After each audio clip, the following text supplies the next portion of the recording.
This video is sponsored by Terrell Hutton, who makes the invisible investable. Today on Research Talks, we're doing something different, but kind of the same. This is episode 3 of a new series. I don't even know if I could call it a new series because it is episode 3. Anyways, this is jurisdiction battles. It's a new framework that I'm using to essentially screen through 4 different jurisdictions in one episode, cut through the promotional BS and figure out what's really going on the ground. Either the jurisdictions that are not well known, nobody's talking about them, new jurisdictions that are opening up, or the jurisdictions that are well known but kind of misunderstood. In this episode specifically, I've got a wide variety of jurisdictions. It's including Saudi Arabia, Portugal, Mexico, and Peru, represented respectively by Sunpeak Metals, Allied Critical Metals, Kootenay Silver, and Rio 2 Limited. All 4 of these companies have been on the barbecue before, so again, this video is not intended as a company interview. It's meant to better understand the jurisdiction in which they operate.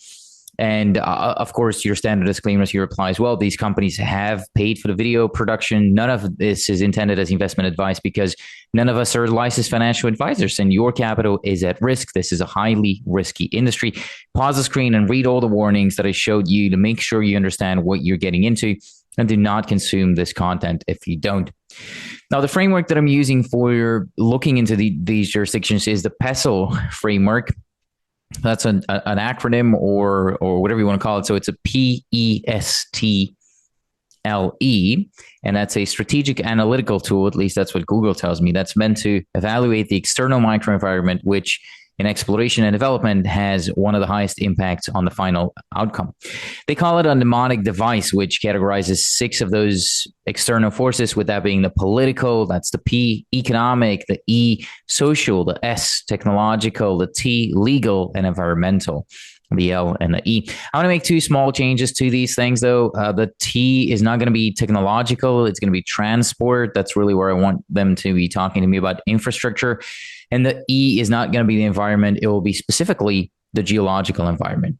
Now, I want to kick it off with Peru here. Peru is a country located in Western South America along the Pacific Ocean coast, bordered by Ecuador and Colombia to the north, Brazil to the east, Bolivia to the southeast, Chile to the south, and the Pacific Ocean to the west, with the northernmost point lying just south of the equator.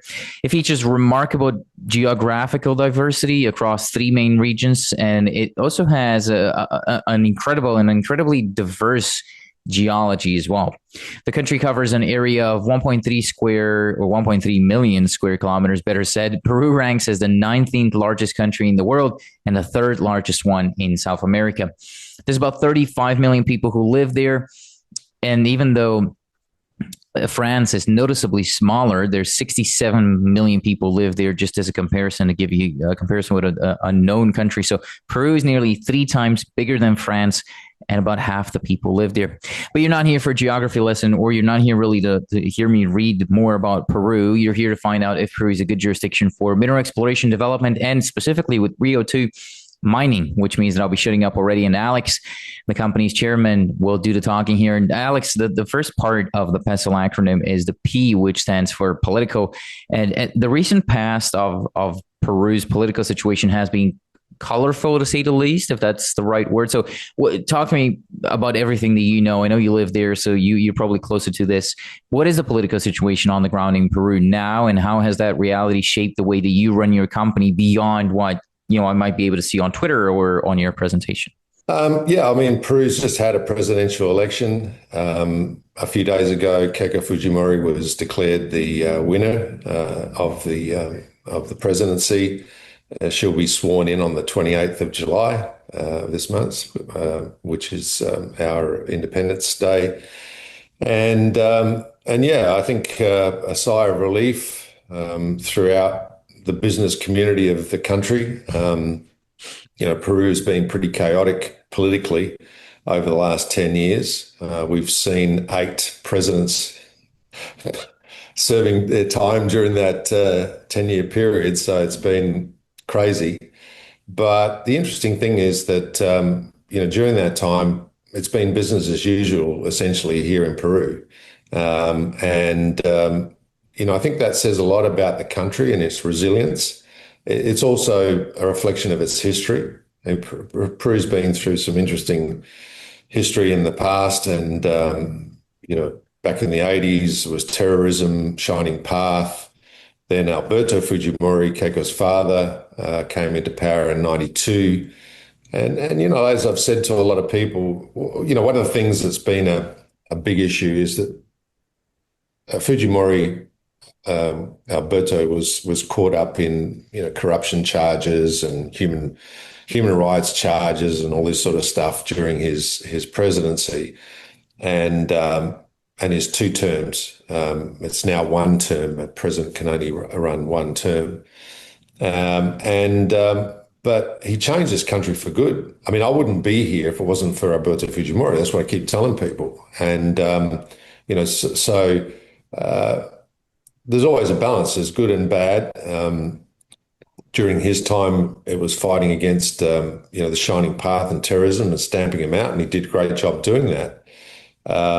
And he opened the country up to foreign investment. Once again, that's one of the reasons I'm here in this country. I've been here 26 years, and it's a great country. And so we're looking forward to 5 years of Keiko Fujimori. We think, things are going to work out reasonably well during that period of time. The rhetoric she's given has been relatively positive.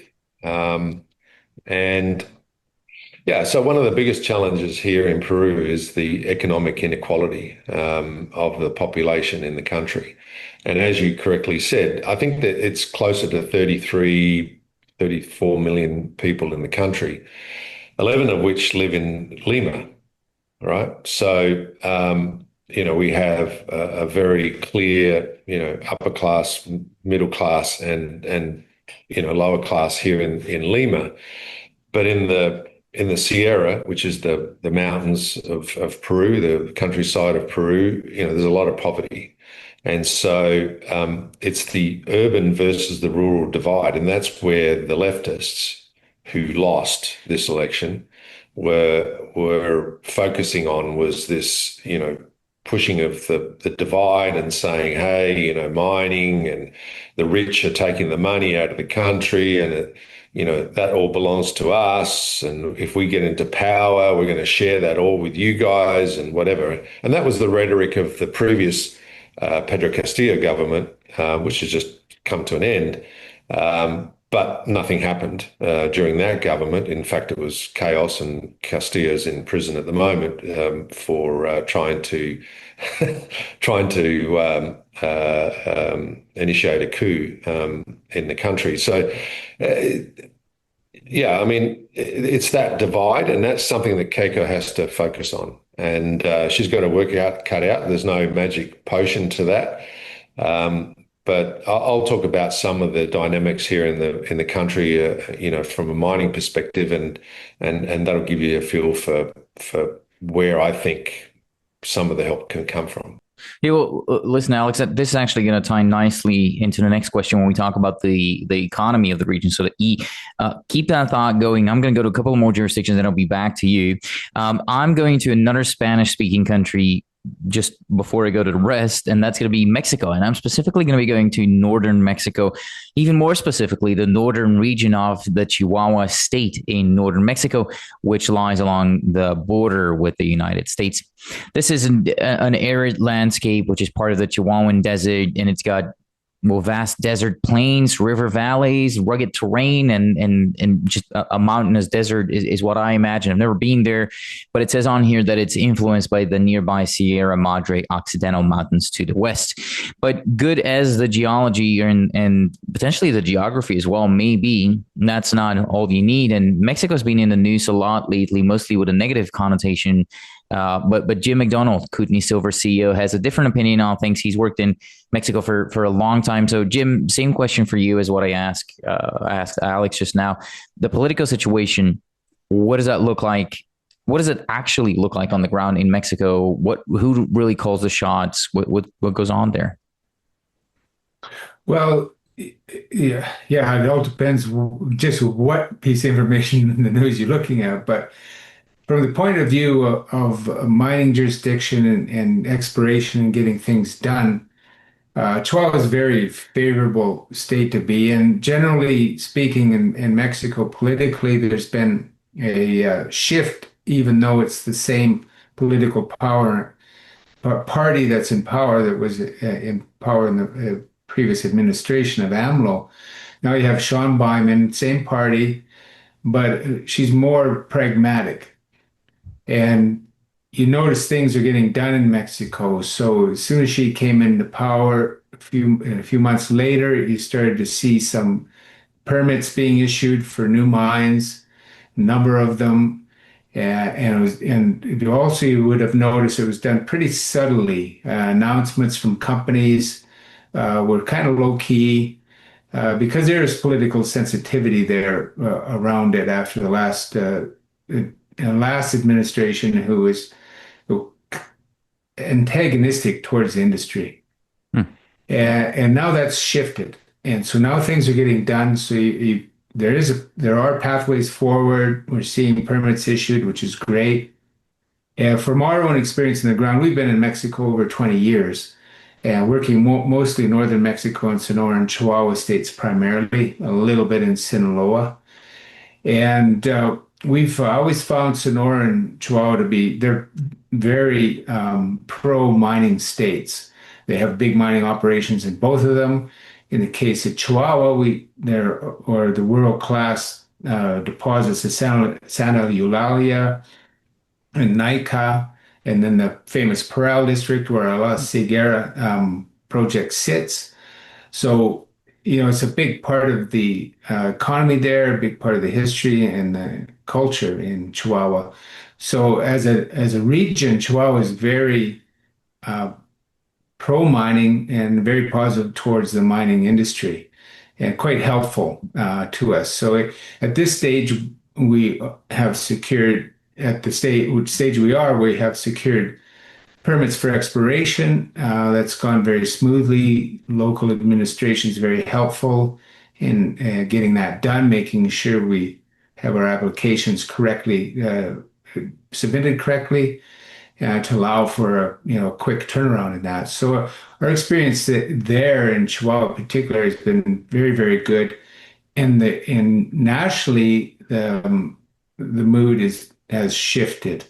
The administration's mood has shifted to be more positive, recognizing you need to get these projects moving forward and allowing that to happen, in fact.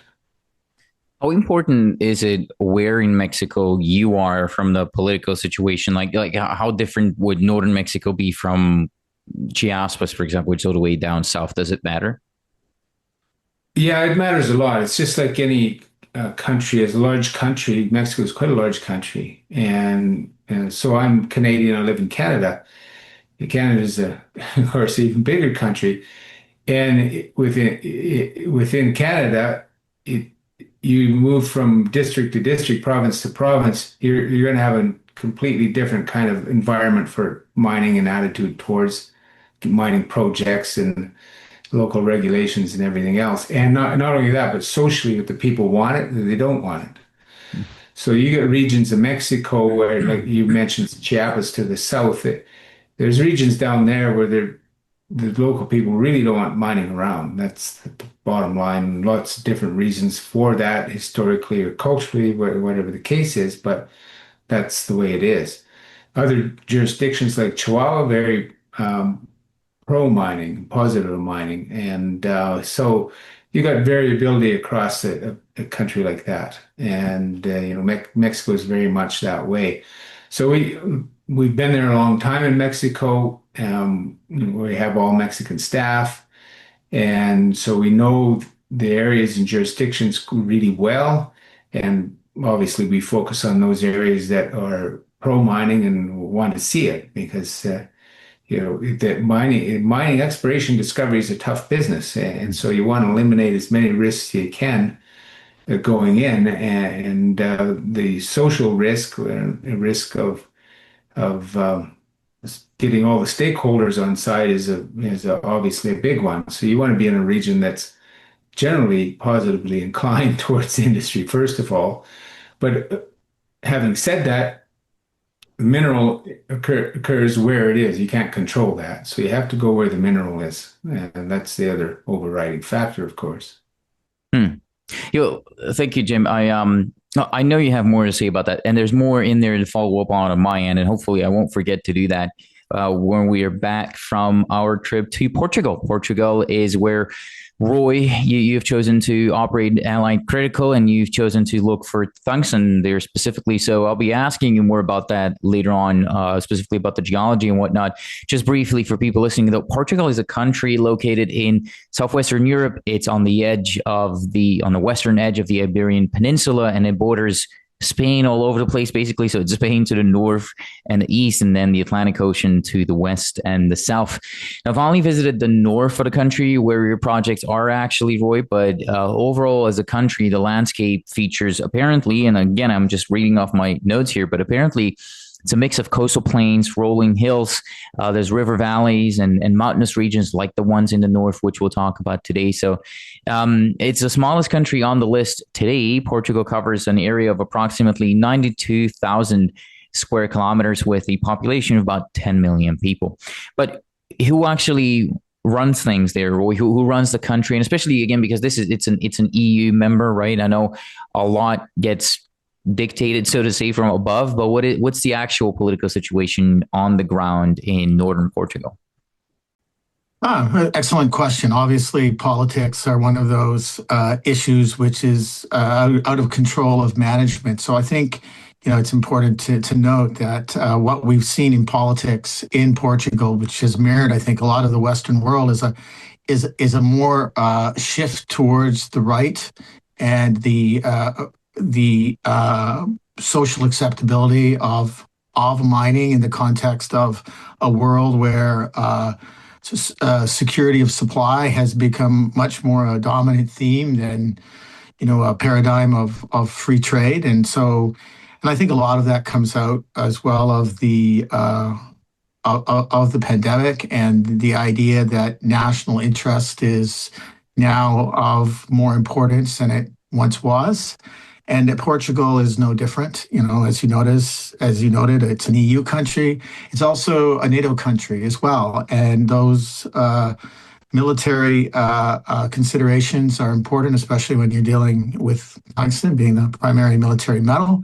And Portugal is committed to that 5% GDP spend for its military, just like the other NATO countries. So this has all been, a positive development for us in a landscape, even drilling down beyond or lower than the national level to the regional level, where we are situated in a jurisdiction that is in northern Portugal. It's mining friendly, that has a long history of mining. So, from our perspective, the politics in Portugal for tungsten mining has actually become much more positive over the 3 years that we've been working on our project. So it's been a considerable improvement for us.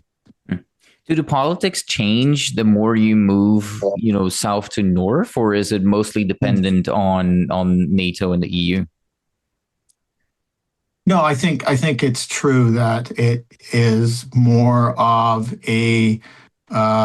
It's different as you move further down into the south, into the Algarve, for example, which is more, and even towards the coast, which is more dependent on tourism. Tourism, of course, is a big industry in Portugal.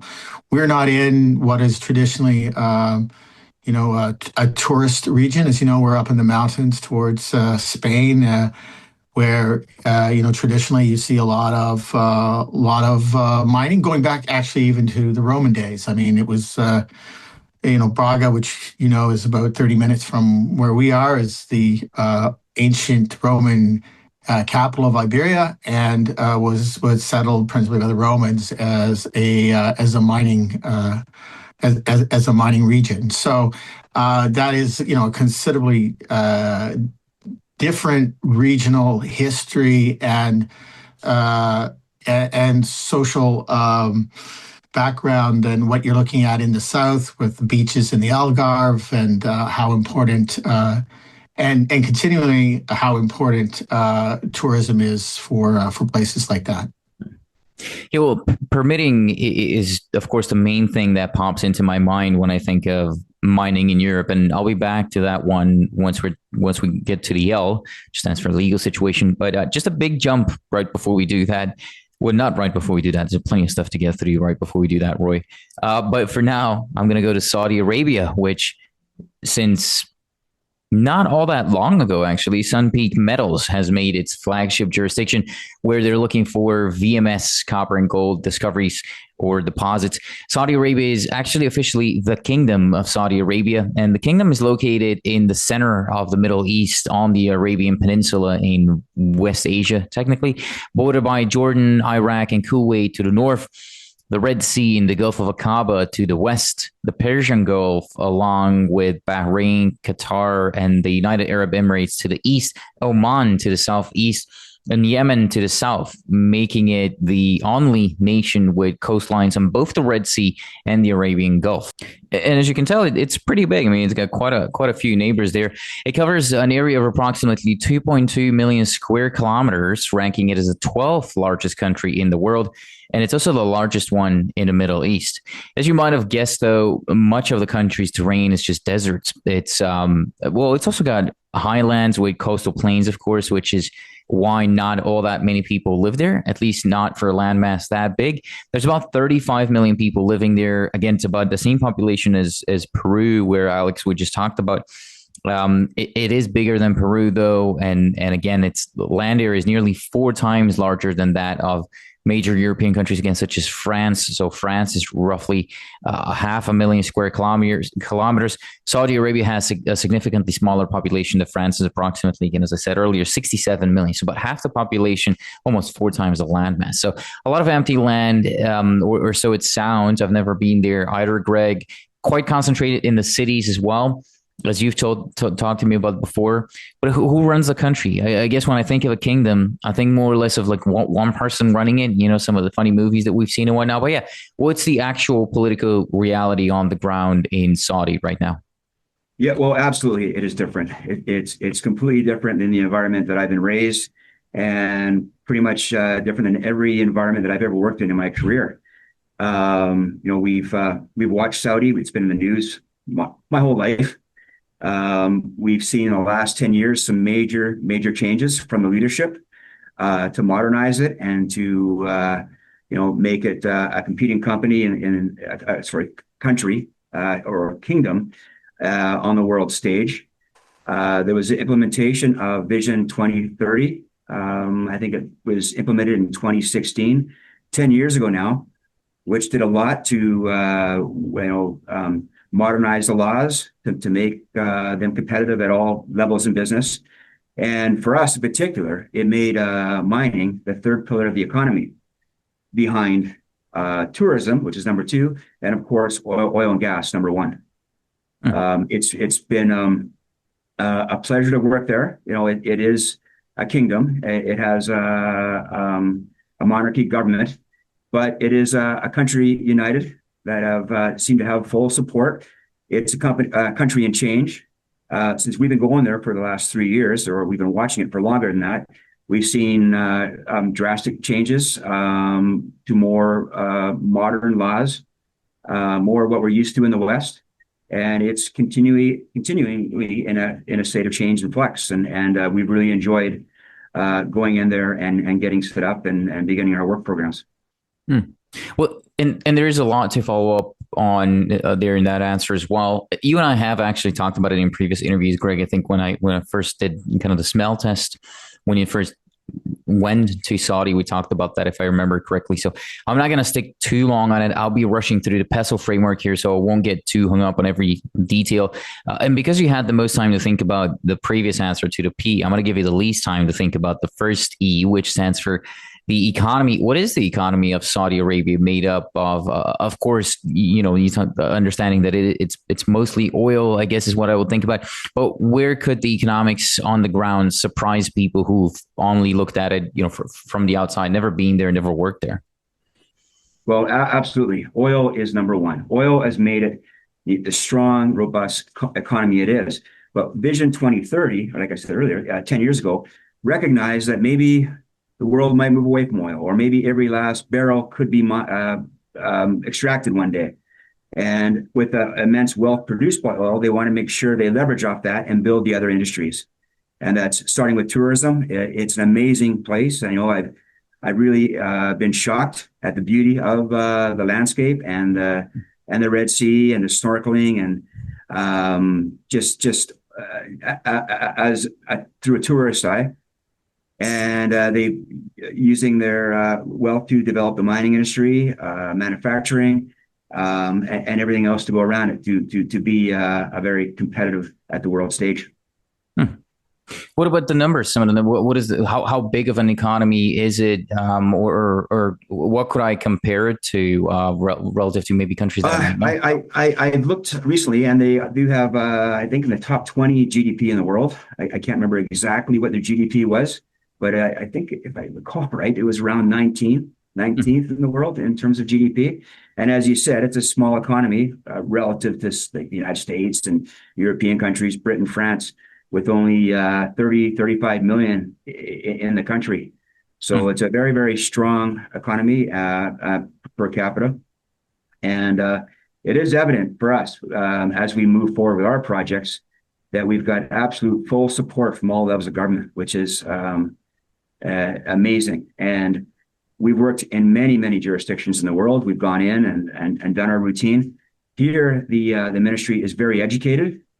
The Ministry of Mines, or it's actually called the Ministry of Industry and Minerals, but they are very, very educated. They are not understaffed like everywhere else, including Canada, in the ministry, and they are incredibly motivated and helpful. They see the end game. Their goal is to develop mining as a third pillar of the economy. And once in a while, because they're moving so fast, we run into kind of a bureaucratic disconnect, where they're trying to do something with geophysics, but the law over here doesn't quite work. And we typically go, oh, no, here we go. But the ministry helps, that we can communicate with them. They're responsive. They work to fix these disconnects, and they work rapidly to make common sense decisions and to overcome some of the challenges being a new jurisdiction in the mining world. Quite impressive. Well, Roy, I'll pick it up with you. I'm kind of going backwards now, the way we came here. I remember the north of Portugal had a bit of a different economy than the rest of the country, where, like, as far as I understand it, tourism is most prevalent in the rest of the country, if I remember correctly. But you talk to me about that. Same question for you. Where do the economics of Portugal maybe surprise people who only look at it from the outside, haven't been there, haven't worked there? Yeah, I mean, Portugal has done an amazing job in the last 10, 15 years, turning itself around from the, economic crises that came out of the 2007, 2008 banking crisis, where, it was the pea and the pigs, which was Portugal, Italy, Greece, or was it Ireland? Yeah, Italy, Greece, and Spain, which was the real dregs of Europe. Portugal has really turned itself around. So it has become a much more economically focused and rigorous as a nation. But also, if you look at where we are, we are in probably one of the less economically developed areas, where mining was always the economic lifeblood of the area. And when the mines were open, and Borealia in particular, those were the times when people remember as the economic good times, where everybody was working at home and had a job, and there was schools and businesses. I like to tell people, back in those days, at the peak, Borealia had, and you've seen the photos in the museum, there's 5,000 plus employees at Borealia, and it was, by far the largest employer in the village. And today, with 12 employees, we're the largest employer in the village. So things have changed considerably, and so there's a lot of local support and optimism about bringing tungsten mining back, and what it means economically for the area. And of course, the economics, to your point, Roy, it nicely ties with the S, which we'll get to. But again, that social situation is incredibly interconnected with the economy. Jim, is that the case in northern Mexico and Chihuahua specifically as well, or where do the economics of the state specifically surprise on your end? Well, mine is a big part of the Toronto State. There's a lot of manufacturing industry there and big agriculture too. I mean, you mentioned the geography of Chihuahua. It's basin and range, so it's much like parts of northwest the U.S., where you've got these mountain ranges and very broad valley basins.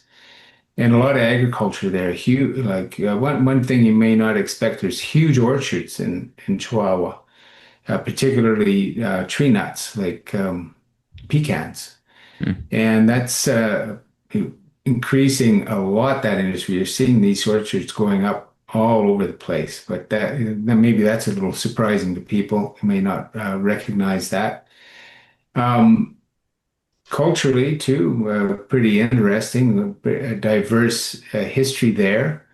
You got the Tarahumara Indians in northern Mexico, and then you've got a lot of the European, not just the Spanish influence, of course, but you've got a lot of influence from the U.S. You've got big Mormon communities there, you've got big Mennonite communities there, and so it's a pretty interesting state that way. Hmm. And that's also nicely tied with the L, so the legal situation, which is it's coming up soon. But Alex, I want to you. You're down in Peru, and you're actually down there right now. You've lived there for decades now. You probably know the economy better than most expats, I would assume, or I don't know. But talk to me about it. What's the economy made up of? Yeah, I mean, look, Peru has had in 2024, the GDP of Peru was 3.3%, while LATAM during that same period, the whole of LATAM averaged 2%. So Peru is one of the best performing economies, even during the previous government, which was chaotic. It was one of the best performing economies in the region. It was hit hard by COVID, just like every other economy around the world, but it's done pretty well since then. And if we look at what the economy is made up of, 50%, 51% of GDP is made up of services. And what's lumped into that sector is tourism, banking, retail, right? So the services sector is 51% of the Peruvian GDP. Mining accounts for 20% of GDP. What's mined in Peru? Predominantly copper, gold, zinc, silver, right? So, and it's the second largest copper producer in the world. Gold, I'm not sure where it is, number 6 or 7 or something like that. Zinc and silver. Silver, it's close to number 1 or 2 with Mexico. But yeah, 20% of the economy or GDP of the economy is mining. Manufacturing is 12%. And that covers everything from textiles, clothing, refining metals, food processing. So that's a pretty serious component of GDP. Then agriculture is 7% of GDP. Mhm. And the key products here in Peru are coffee, asparagus, avocados, and blueberries. Biggest blueberries you'll see anywhere in the world are produced here in Peru. I mean, we eat them every day and obviously don't pay a lot for them, but they're exported. All these things are exported. Um, Peru has daily flights to 3 destinations in Europe: Amsterdam, Madrid, Paris, and obviously there's lots of product that goes on those flights. Export gets put out. Obviously, shipping. There's a number of ports here in the country that ship out concentrates from mining companies, and also other products that can withstand freight on the sea. And the other big business here in Peru, even though it's only 2% of GDP, is fishing. And just as an interesting statistic, Peru catches most wild fish in the world, second only to China. Hmm.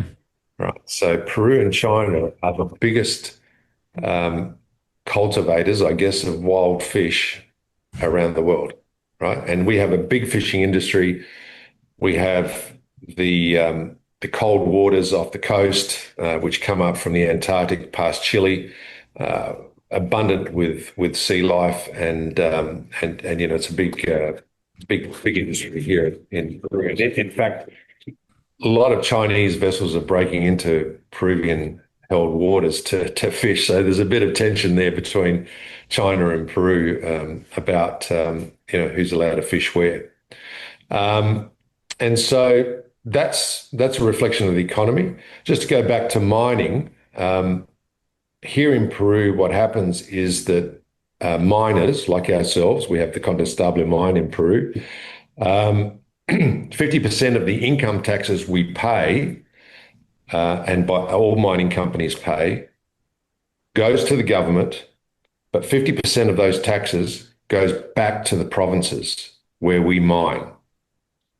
Right, so if you've got a mine in Cajamarca, if you've got a mine in Ancash, you've got a mine in Cusco, you've got a mine in Puno, or Moquegua, or somewhere like that, the money goes back there, and that's called the canon minero, right? So the canon minero is the mining industry and the government giving back to the provinces. And last year, in 2025, the total of that tax return was $2 billion. So what we have in Peru is we do have social unrest against mining, saying that mining is, taking money and taking it offshore, etc. But a lot of it's going back to the provinces, a good component of it.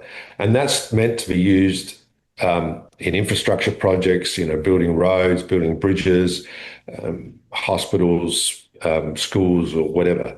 The unfortunate thing here in Peru is that a lot of provinces, and that's managed by, local government, right? Not by the federal government, not by the mining companies. That money is managed by the local governments.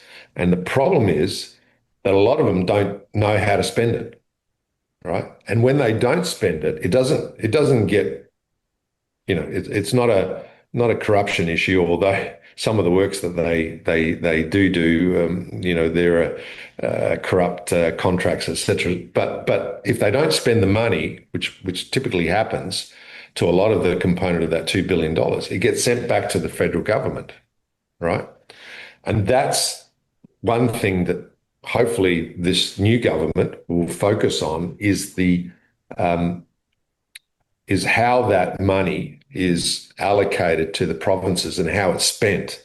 I'd like to see the mining companies get involved in helping the provincial governments in dealing with those infrastructure projects, because obviously the mining industry understands how to build bridges, how to roads, and has the equipment to do so.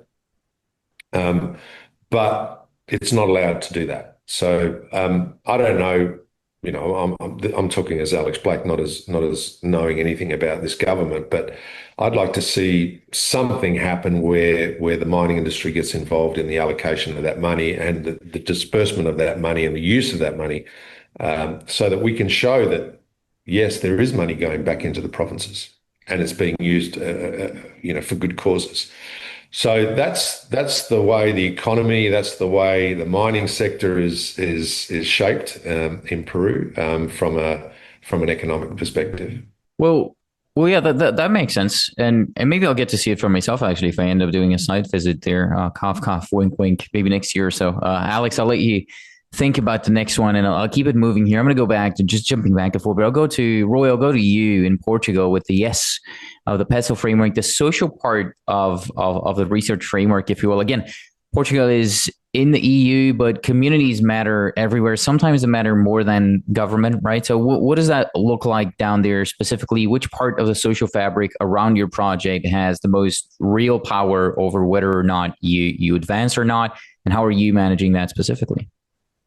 I think it's huge. I think everything in Portugal starts locally. And unless you're able to garner strong local support, not just from the immediate residents and neighbors of the mine, but also from the local government. If you're not able to do that, there's really not a lot of not a lot you can do after that. So you have to be pretty conscious. You have to kind of see that, as much as you're developing a mine, there is an expectation that you understand the social and strategic impact of the project, both on the national level and the local level.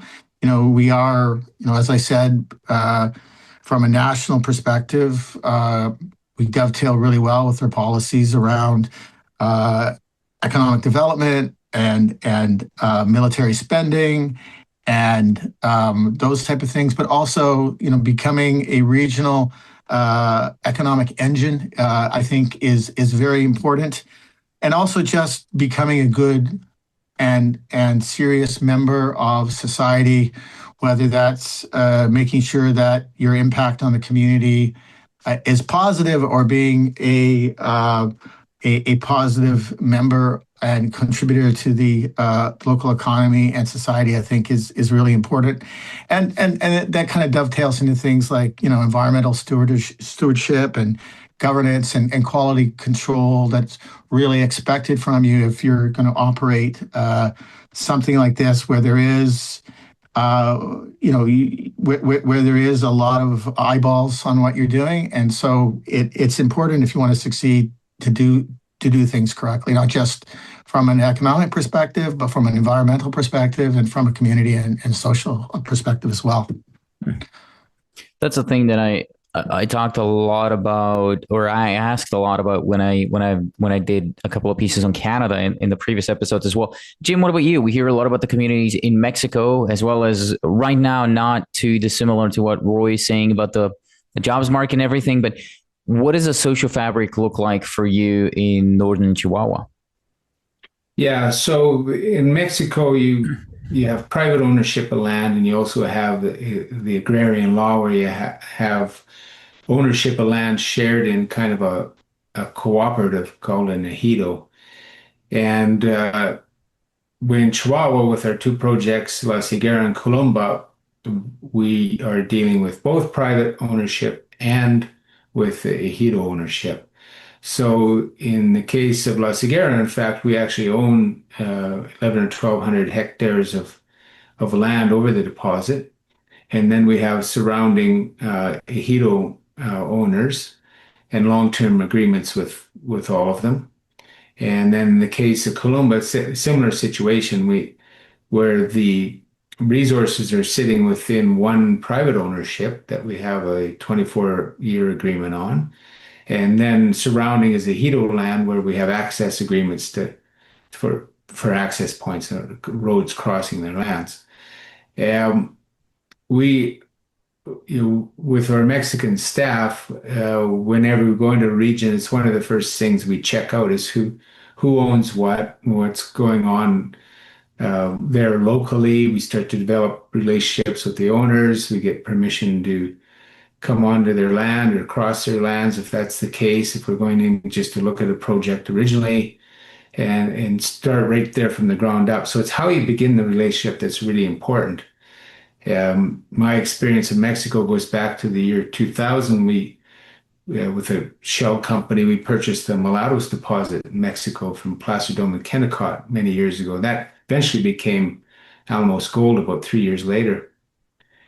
And in that case, the major company, there was an existing deposit there that was for sale in the Sierras and Sonora, and it was a very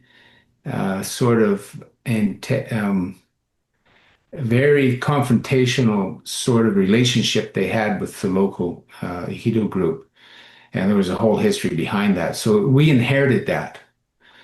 It was developed between the two major companies who were sharing the deposit, and they created that situation, and we inherited it. And it took some effort to resolve that in time. It wasn't an easy thing. So the key thing we learned from that was very critical when you go into an area fresh, you actually have an advantage because you can develop the relationship. You're not inheriting a relationship from someone else. And so as long as you're dealing with the local people like you would anybody else with respect and listen to them and you're not going to have any issues generally. Hmm. And so that, we've been very fortunate in the case of Colombo. We're starting right from scratch, develop that relationship ourselves with very strong people in the company who are really capable at developing those relationships and negotiating the deals. And then in the case of La Ciguera, which we acquired through amalgamation of another junior, that relationship was good when we stepped in. So that was fortunate. Greg, is that much different for you in Saudi? I would guess it is because again of the concentration of the population in the cities, whereas like your project is out in the desert essentially. So, but talk to me about it. Explain to me more about what again social fabric. What does that look like in Saudi? Who's got the most influence on your project from the social situation? Well, whenever we go into a new jurisdiction, that's one of the things we look at. Of course, we typically knock on the door of all stakeholders. We knock on the door of any communities that we work in. And in this case, we're working in a very remote, sparsely populated, it's empty. It's absolutely empty. Although there's a network of roads and we always have connectivity on our phones,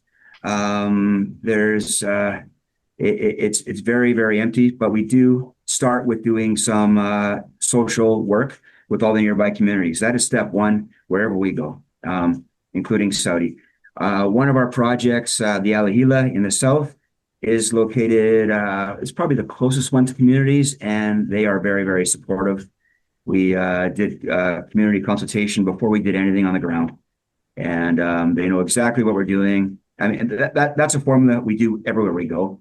And in this case, it is we're not in farmland, we're not in communities. It is very remote, so it's very straightforward, actually.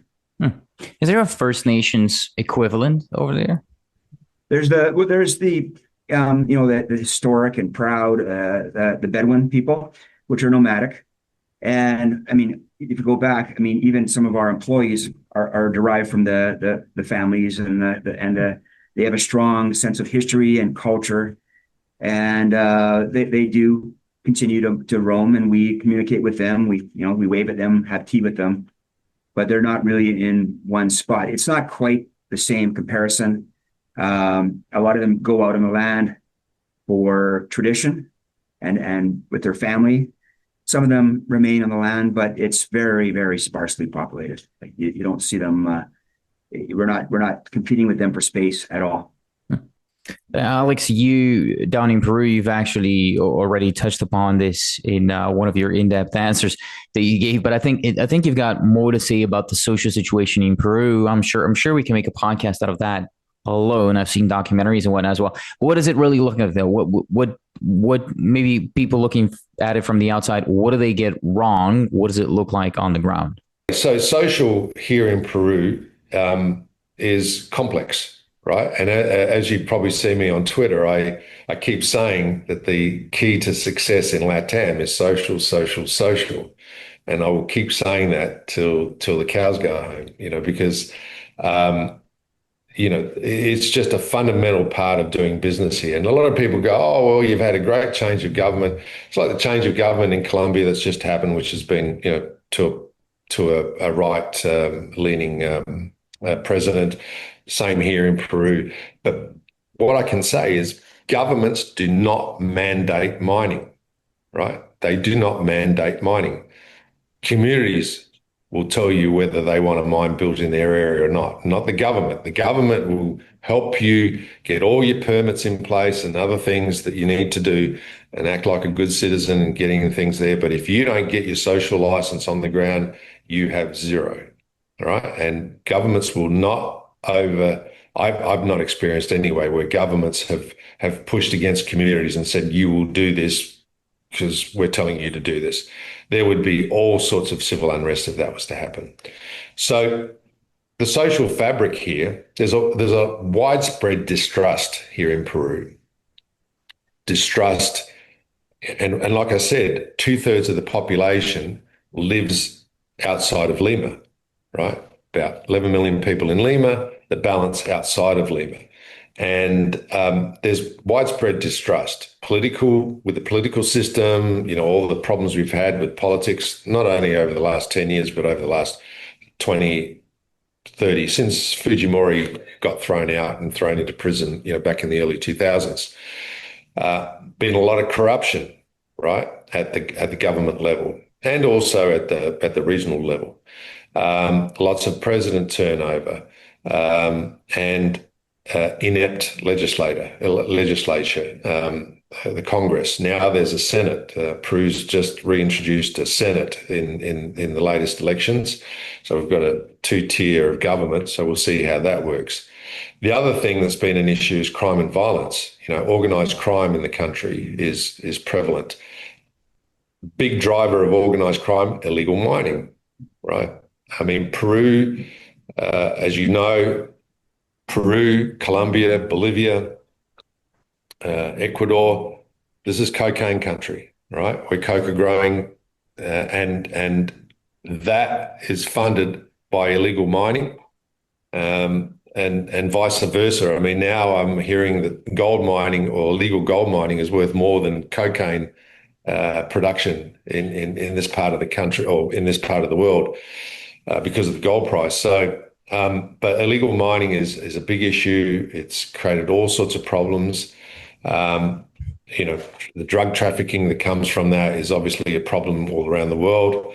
And here in Lima, there's urban extortion. And when I say that, what that is that there are, gangs and groups that extort bus drivers and shop owners and other things for money, right? We call them cupos.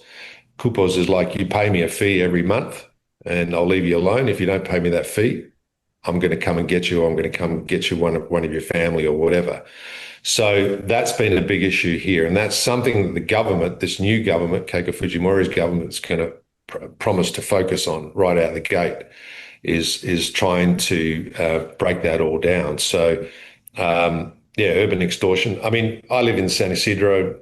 I call this the San Isidro, Miraflores, Barranco, Surco, La Molina bubble. This is not the real Lima or the real Peru that we live in. We're in a bit of a bubble here, but so I've not had any problems, on this extortion side. But it certainly happens in the poor areas, and it's just amazing. It's just really sad to see. So the civil society tensions that happen in the country are mainly related to mining, right? So that's the easy target. Miners are the easy target. Oh, we're not getting enough from you. Look how poor we are. We're living around you. We're not getting the benefits, blah, blah, blah, blah, blah. And a lot of that is not, I don't think it's true. I mean, we built 2 mines in La Libertad province near Huamachuco, 10 to 15 years ago. And, we had good relationships with the communities, and the local landowners in the area. So it really comes down to how you connect, right? And also the history of the areas, because sometimes junior miners go into areas that have been poisoned by previous companies who have been bad stewards from a social license perspective. So they then get a mark on their head which says, you're a mining company, Barrick and some of them are big companies that have treated them badly in the past, Barrick or Newmont or whoever, treat us badly and you're going to be the same. And you've got to break that down. You've got to say, no, we're not the same. We're different. We're smaller. We have, we empathize in your issues. We built a big school at La Arena 15 years ago, which was the best school in virtually the province.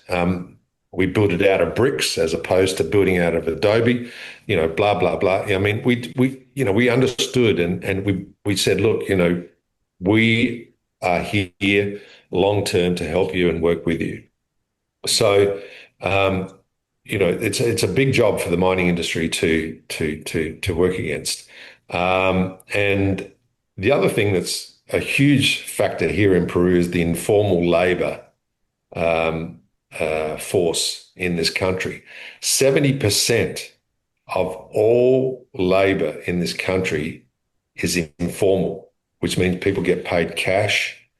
It's off the balance sheet. It's they don't get any health cover, they don't get other things, etc. So that has to change as well. And mining does that. I mean, mining doesn't pay cash to their workers, but this is something that exists in the country, and it's something that needs to be worked upon. And so the social framework is complex. A lot of companies I see saying, we've got this under control. We're going to do this. We're going to do that. And I go, oh yeah, well, let's see. And there's some provinces that are really, really difficult to do business in. You have to have your wits about you. You have to invest a lot of time and effort on the social side. Otherwise, you'll get nowhere. And there's plenty of projects in this country that have got nowhere, that have just spun their wheels over many years. So that's the social side of the country. In Canada, there's First Nations. What does that look like in Peru? Is there an equivalent thereof, and how are you dealing with it? Yeah, I mean, recently, I think it was 2011, the government at the time introduced a consultation process, not at the community level, but at the Indigenous level, right? Now, the issue here in Peru is who is Indigenous, because this country's had a lot of history over many years. The Incas were here before the Spanish, so about 600 years ago, and then there was lots of other nations before that, before the Incas, but there's not many true Indigenous people here in Peru, right? Most of the Indigenous are in the jungle, which is not a mining area. It's mainly an oil area. So that's caused some complication because, people are putting up their hands saying, we're Indigenous, and, there's a process to go through. So there is an Indigenous consultation process in EIAs over and above the citizen participation, which is, around the project. You have to look at the Indigenous side as well. So, yeah, it's not simple. Well, it seems like you took my advice earlier to think about it. You thought about it a lot and gave a lot of detail. I appreciate it, though, Alex. I really do. Jim, you've not gone first in any of the first three letters, so I'll let you speak first on the Ford here, which is the T, typically stands for technology in the PESTLE framework, but I care more about the transportation than I do about the technology when it comes down to mining and exploration, at least. So talk to me about roads, ports, railroads, electricity, water, of course. What does the infrastructure situation look like for Kootenay Silver, specifically in northern Mexico? Yeah, so the infrastructure, both the projects that we're working, Columba and Las Higueras, is excellent. In the case of Las Higueras, it's very good. We're only 20 kilometers north of operating mines in the Santa Barbara, San Francisco del Oro district. In fact, that they've been operating there for almost 500 years. And existing mill facilities, mining infrastructure. It's a mining town. Power right there. Paved highway runs right across the southern edge of our property. So we're really good infrastructure. It opens up a lot of possibilities when you already have operating mines around you, so close to where you are.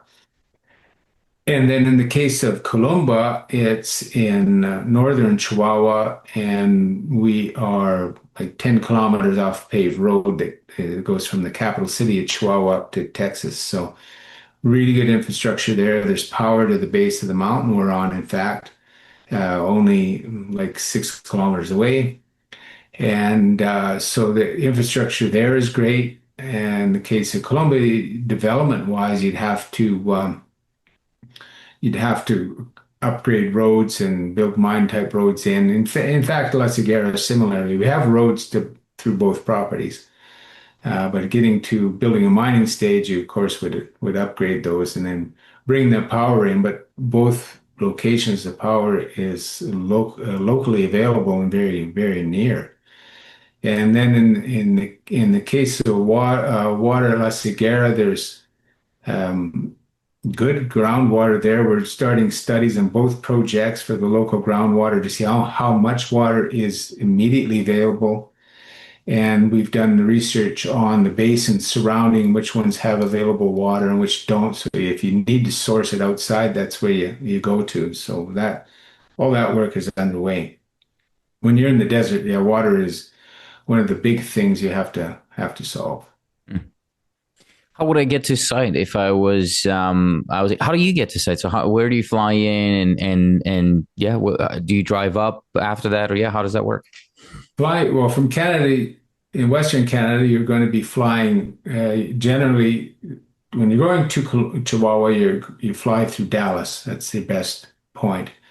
Transfer Dallas into the capital city, Ciudad de Chihuahua, and then either project's about a 3-hour drive from the airport, opposite direction, southwest to La Seguera and Parral, or directly north to Columba, and only about 3 hours to project either way. Real simple.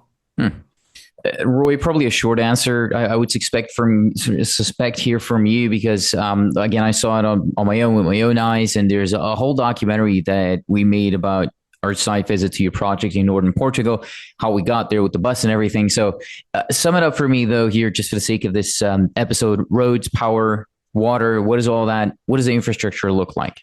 Yeah, I think that's one of our huge advantages, right? I mean, and that's one of the nice things about working in a first world country with first world infrastructure and working on a brownfield site where, we don't have a enormous initial capex spend in order to build out an infrastructure like a lot of more remote projects do.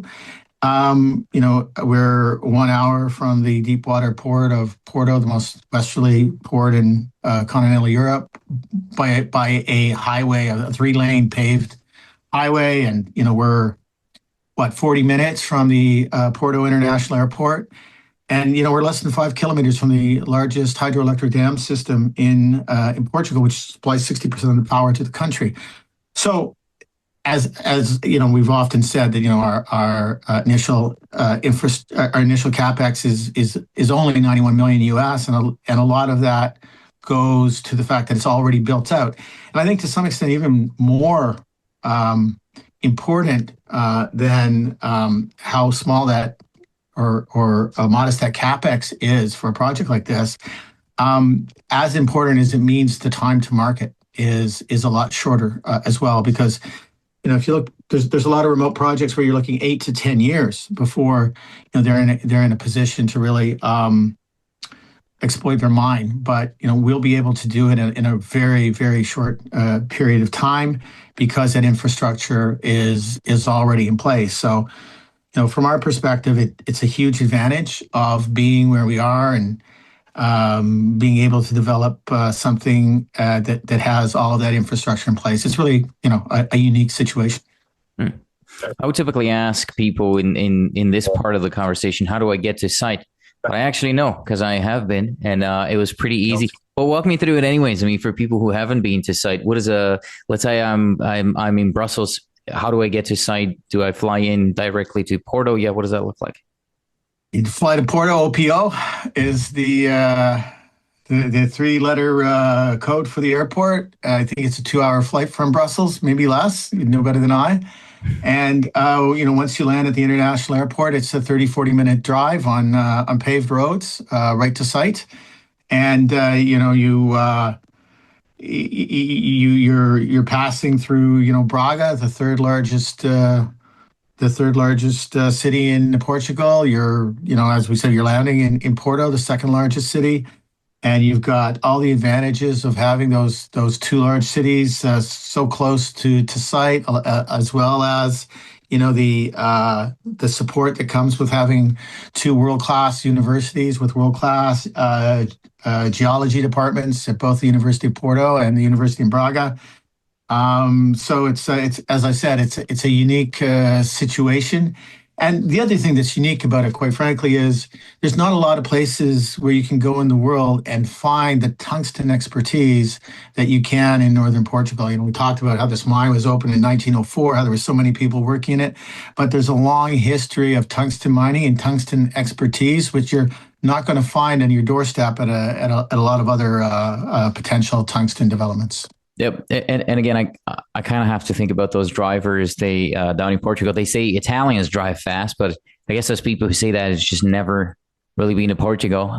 Alex, what about Peru? When I think about Peru, again, you're close to the equator. I think jungle, but maybe I'm wrong. That's kind of the main thing that I think about. So I think maybe challenging infrastructure.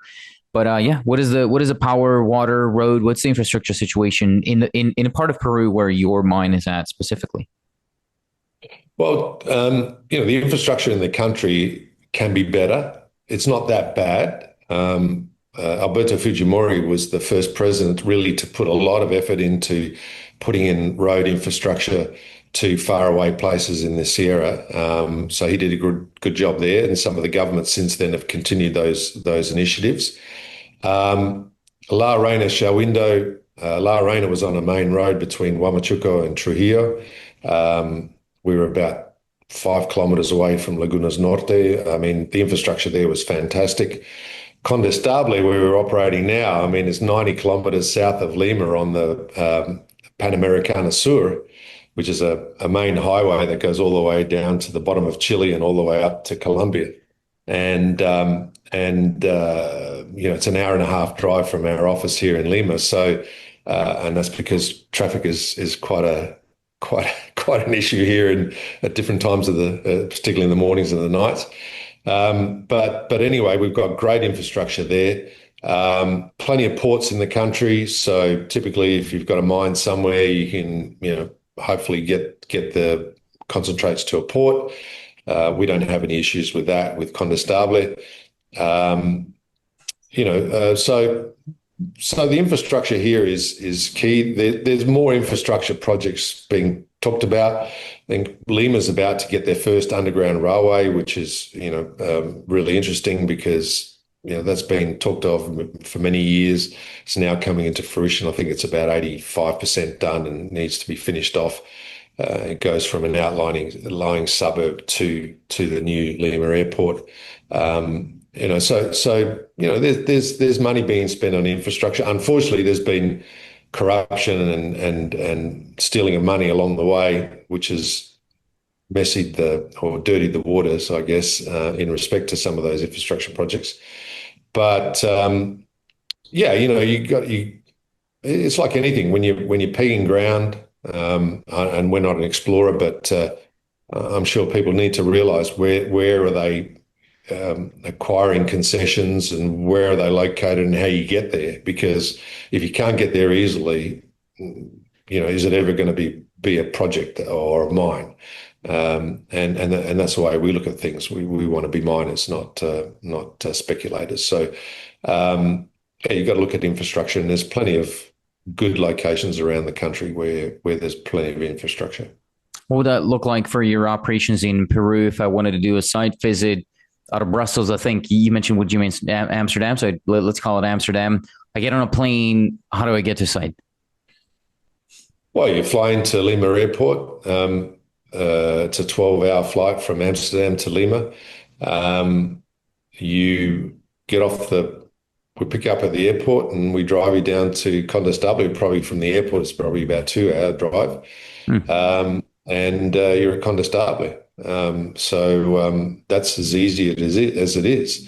The concentrates we produce, we sell to Trafigura. That gets put on a ship at the port of Callao, which is the main port near Lima.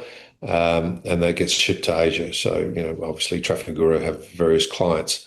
The concentrate from Condestable is well sought after because it's very clean, gets blended with other dirtier concentrates, etc. So, we have a sought after product from Condestable. So you're just going to take me Very easy to get. straight.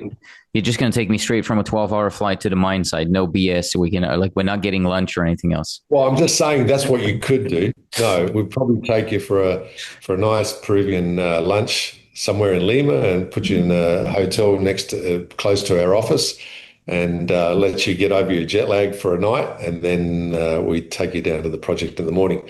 But it just shows you that you can get around. Even if you had to go to Trujillo or Cajamarca, you fly into Lima Airport, you just catch a connecting flight to Cajamarca or to Trujillo, and you're close to wherever mining operation might be in those areas. What's the water situation in Peru for mining operations? Mining is obviously a very water-intensive business. So what does that look like? A lot better than Chile. A lot better than the Atacama region of Chile, I can tell you that. No, you have to, as a part of your EIA, you have to apply for water rights. Typically, it's groundwater. Listen, we don't have any water. When you come to Lima, you're going to be shocked because Lima is very green, right? And you go, well, but then as you go outside of Lima, when we get to Condestable, it's like desert, right? Because the coastal desert runs all the way from Chile, southern Chile, all the way, or not southern Chile, but mid Chile, all the way through to Ecuador. So you wonder how that's possible where you've got the Andes, right? So there's plenty of snow and ice and water and stuff in the Andes, and that provides all the water for Lima, but it also replenishes groundwater. We use groundwater at Condestable. We're only 5 kilometers from the sea. We don't, even though we mine to 950 meters below the surface, we don't hit any seawater. But there are water wells around the project, and the same with La Reina and Shahuindo. We had to apply for water rights, drill water wells, extract water from the ground, and so it's a pretty straightforward process. It's much more difficult in Chile, right? Much more difficult in Chile. So I'm glad we got that experience because we can weigh up the two countries at some point in respect to the difficulties, but no, but water's plentiful and pretty easy to get hold of. Greg, last but not least, how would I get to sign for you in Saudi in terms of again the road and everything that you talked about, but everything else. So what is it? What does the infrastructure situation look like? Water, of course, we talk about as well, but infrastructure situation in Saudi right now. What does it look like? All of the above, except for water. Water will be a challenge as we develop mines. We know that when we drill, water, of course, is very, very important, and we truck water in. We have, there is water in geological structures, faults, and things like that available. And ultimately, once we get over the fulcrum and we begin shifting from exploration to development, water will be a number one concern, and there is options for that. So I'm starting with the tough one, water. We will do like we did in Eritrea. We worked in a very, very dry area at Bisha 24 years ago or in that range. And we did use geophysics to identify structural traps successfully. And in the end, we had a surplus of water. So that would be step one. But there are other options. There are a series of pipelines, and there's trucking and other things available when we get to it. But everything else is absolutely amazing. The road network, like I said, I think I might have mentioned this before to you. We're used to getting in a truck, Toyota Hilux, and rattling around on the road in disrepair through villages with livestock and roadblocks and AK-47s in Africa. Here we get on a smooth paved road, and our guys are at work in no time, driving 120 kilometers an hour. They can work on their phone. They can rest. You arrive very relaxed. And at the end of the day, same thing. It is really a nice place to work. Power is everywhere. They have very, very, obviously very, very inexpensive power. And then port facilities. And we've already begun the process of, importing and exporting equipment. We've done gravity surveys, we've done ground EM surveys, we're doing airborne, and we've been able to learn how to navigate some of the bureaucratic hurdles of importing and exporting. And we get an immense amount of help from the Ministry of Mines and other organizations. When we run into something new that they haven't seen before, they help us. It's really quite amazing. So we've had a few days setbacks of bringing equipment in that they haven't seen before, but it's nothing serious and nothing insurmountable. And once you get through it once, it's easier the next time. How would I get to site, Eve, if I wanted to do a site visit, Greg? Let's say I want to fly out of Brussels. How do I get there? Well, that's the easiest part. And that can be done anytime. I mean, in Africa, different jurisdictions, you got to plan these things out. There's a lot of logistics, a lot of watching the political situation to make sure it's good. Visiting Saudi, eventually we'll do a formal site visit with analysts and investors, but we always urge people to come anytime. It's very easy. You can fly from Brussels. There's probably direct flights from Brussels to either Riyadh and Jeddah on the West Coast. And then from there, you can fly very close to any one of our projects or drive. Or there's a high-speed train that goes in excess of 300 kilometers per hour between Jeddah and the town of Medina, which is near our guest house and compound in the north in a town called Hanakia. Within that area services our Safra project and the new ones that we acquired in round 9. It's very easy, it's fun, and it's actually not tiring. It's relaxing. It's enjoyable on all fronts. Geologically, it's amazing, but it's amazing as a tourist as well.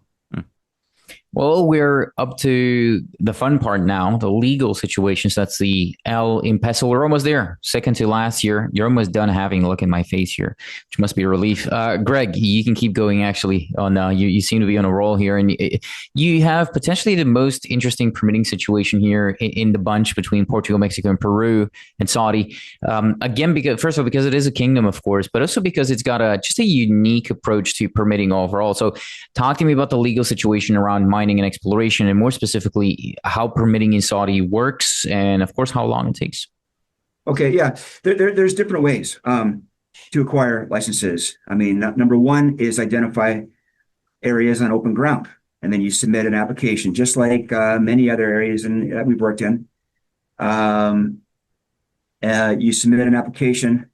You've got to include your 2-year work program in detail and beyond in rough, and your expenditures. You have to include sort of a detailed snapshot of your company, your financials, your technical team, and then it gets evaluated, and whether you have the capability and the technical capability and the financial capability to follow through with what you're planning.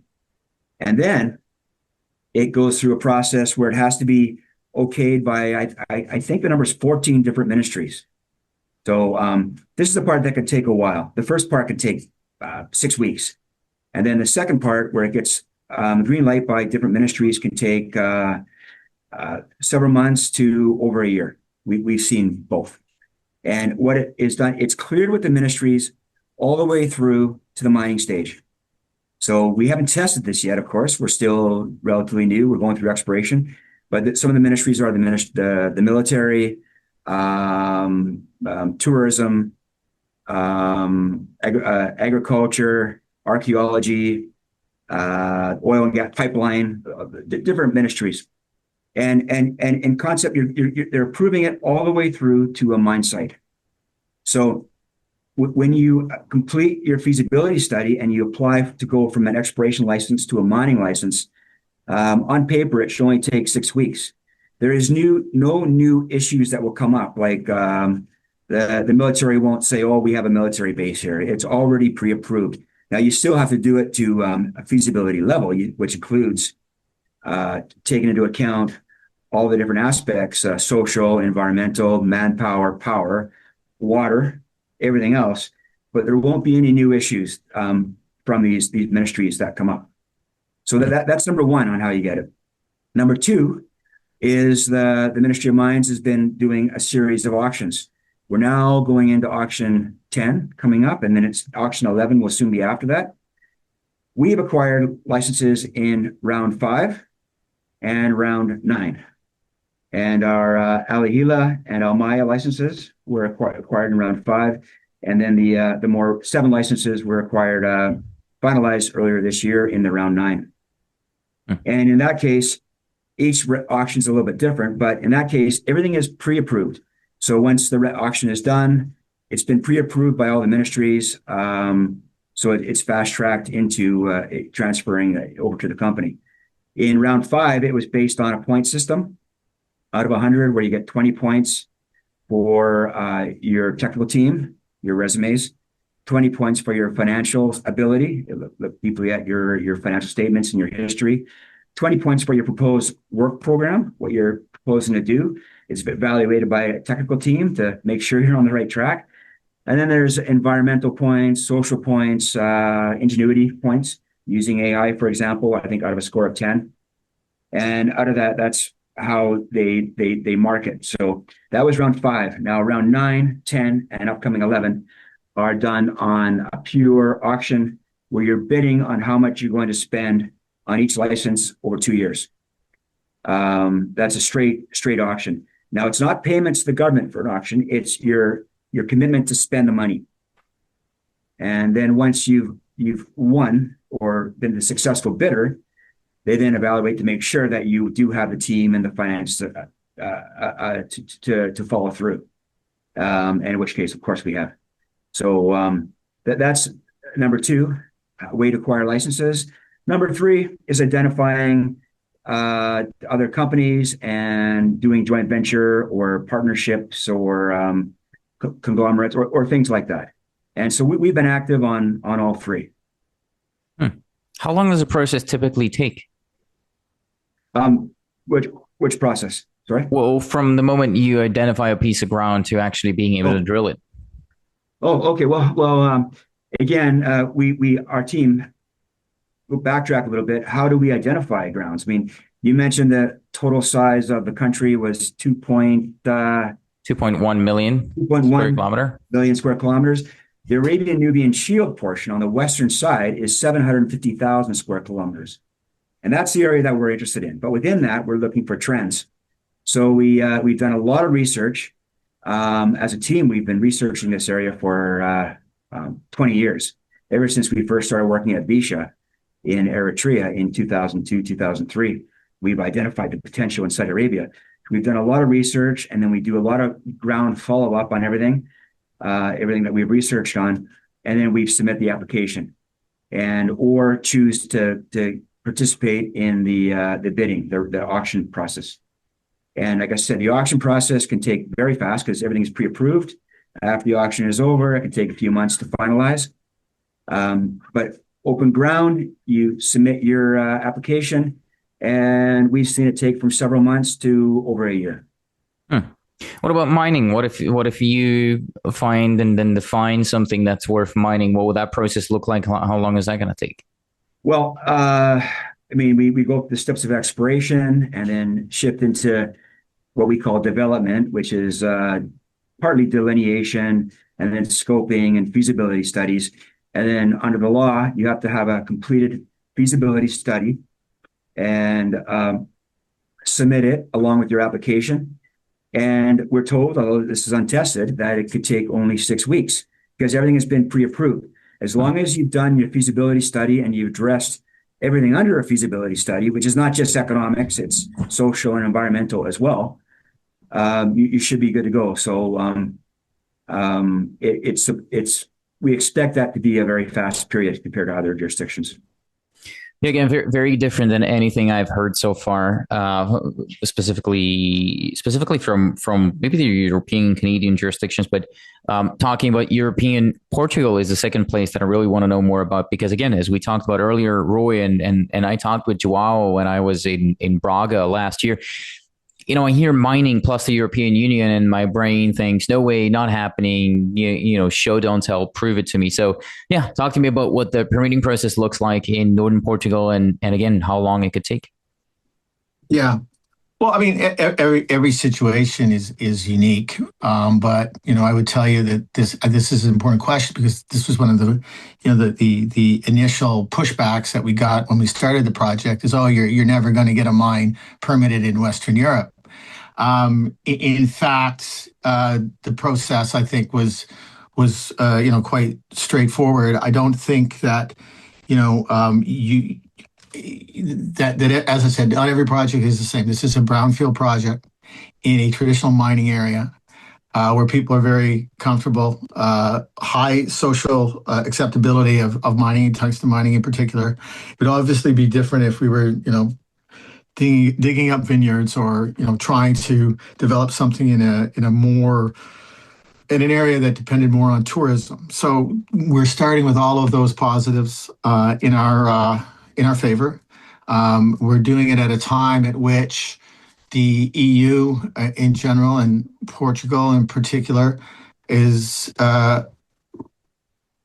recognizing the importance and urgency of having a greater autonomy around critical metals, and at a time at which Portugal in particular is trying to find a way to make a 5% GDP spend in its military when it really has no domestic military industry whatsoever.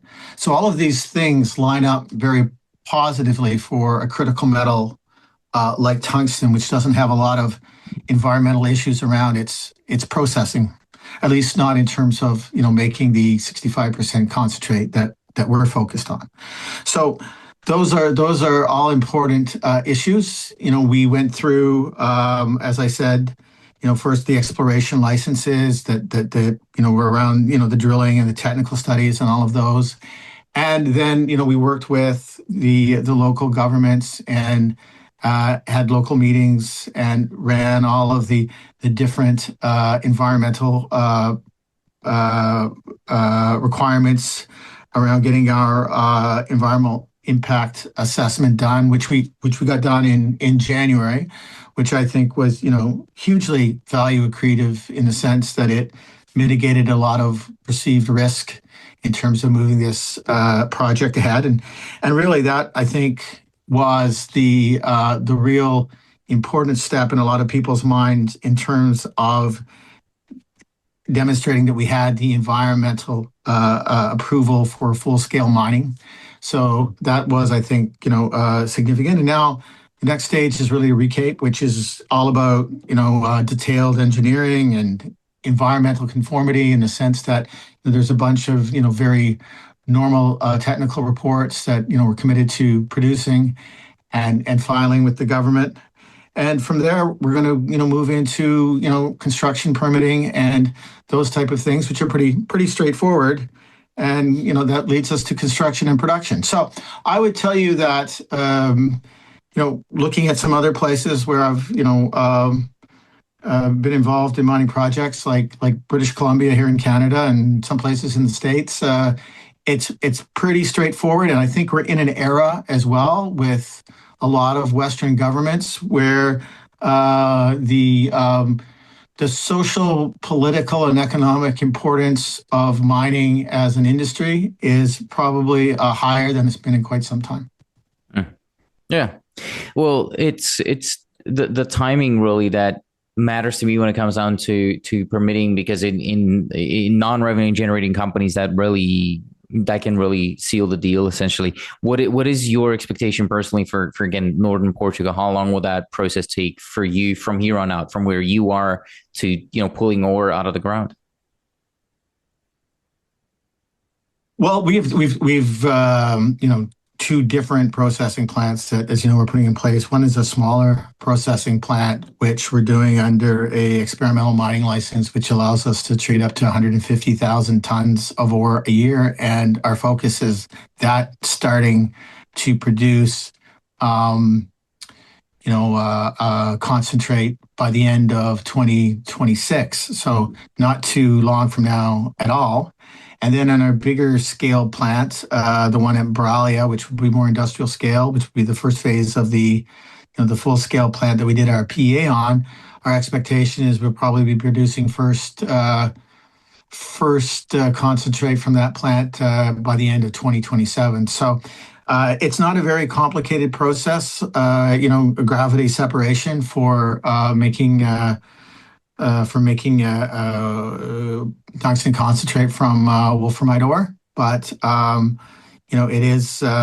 it is something we're committing to do as quickly as possible, given a unique market situation where the world and governments around the world are crying out for more tungsten.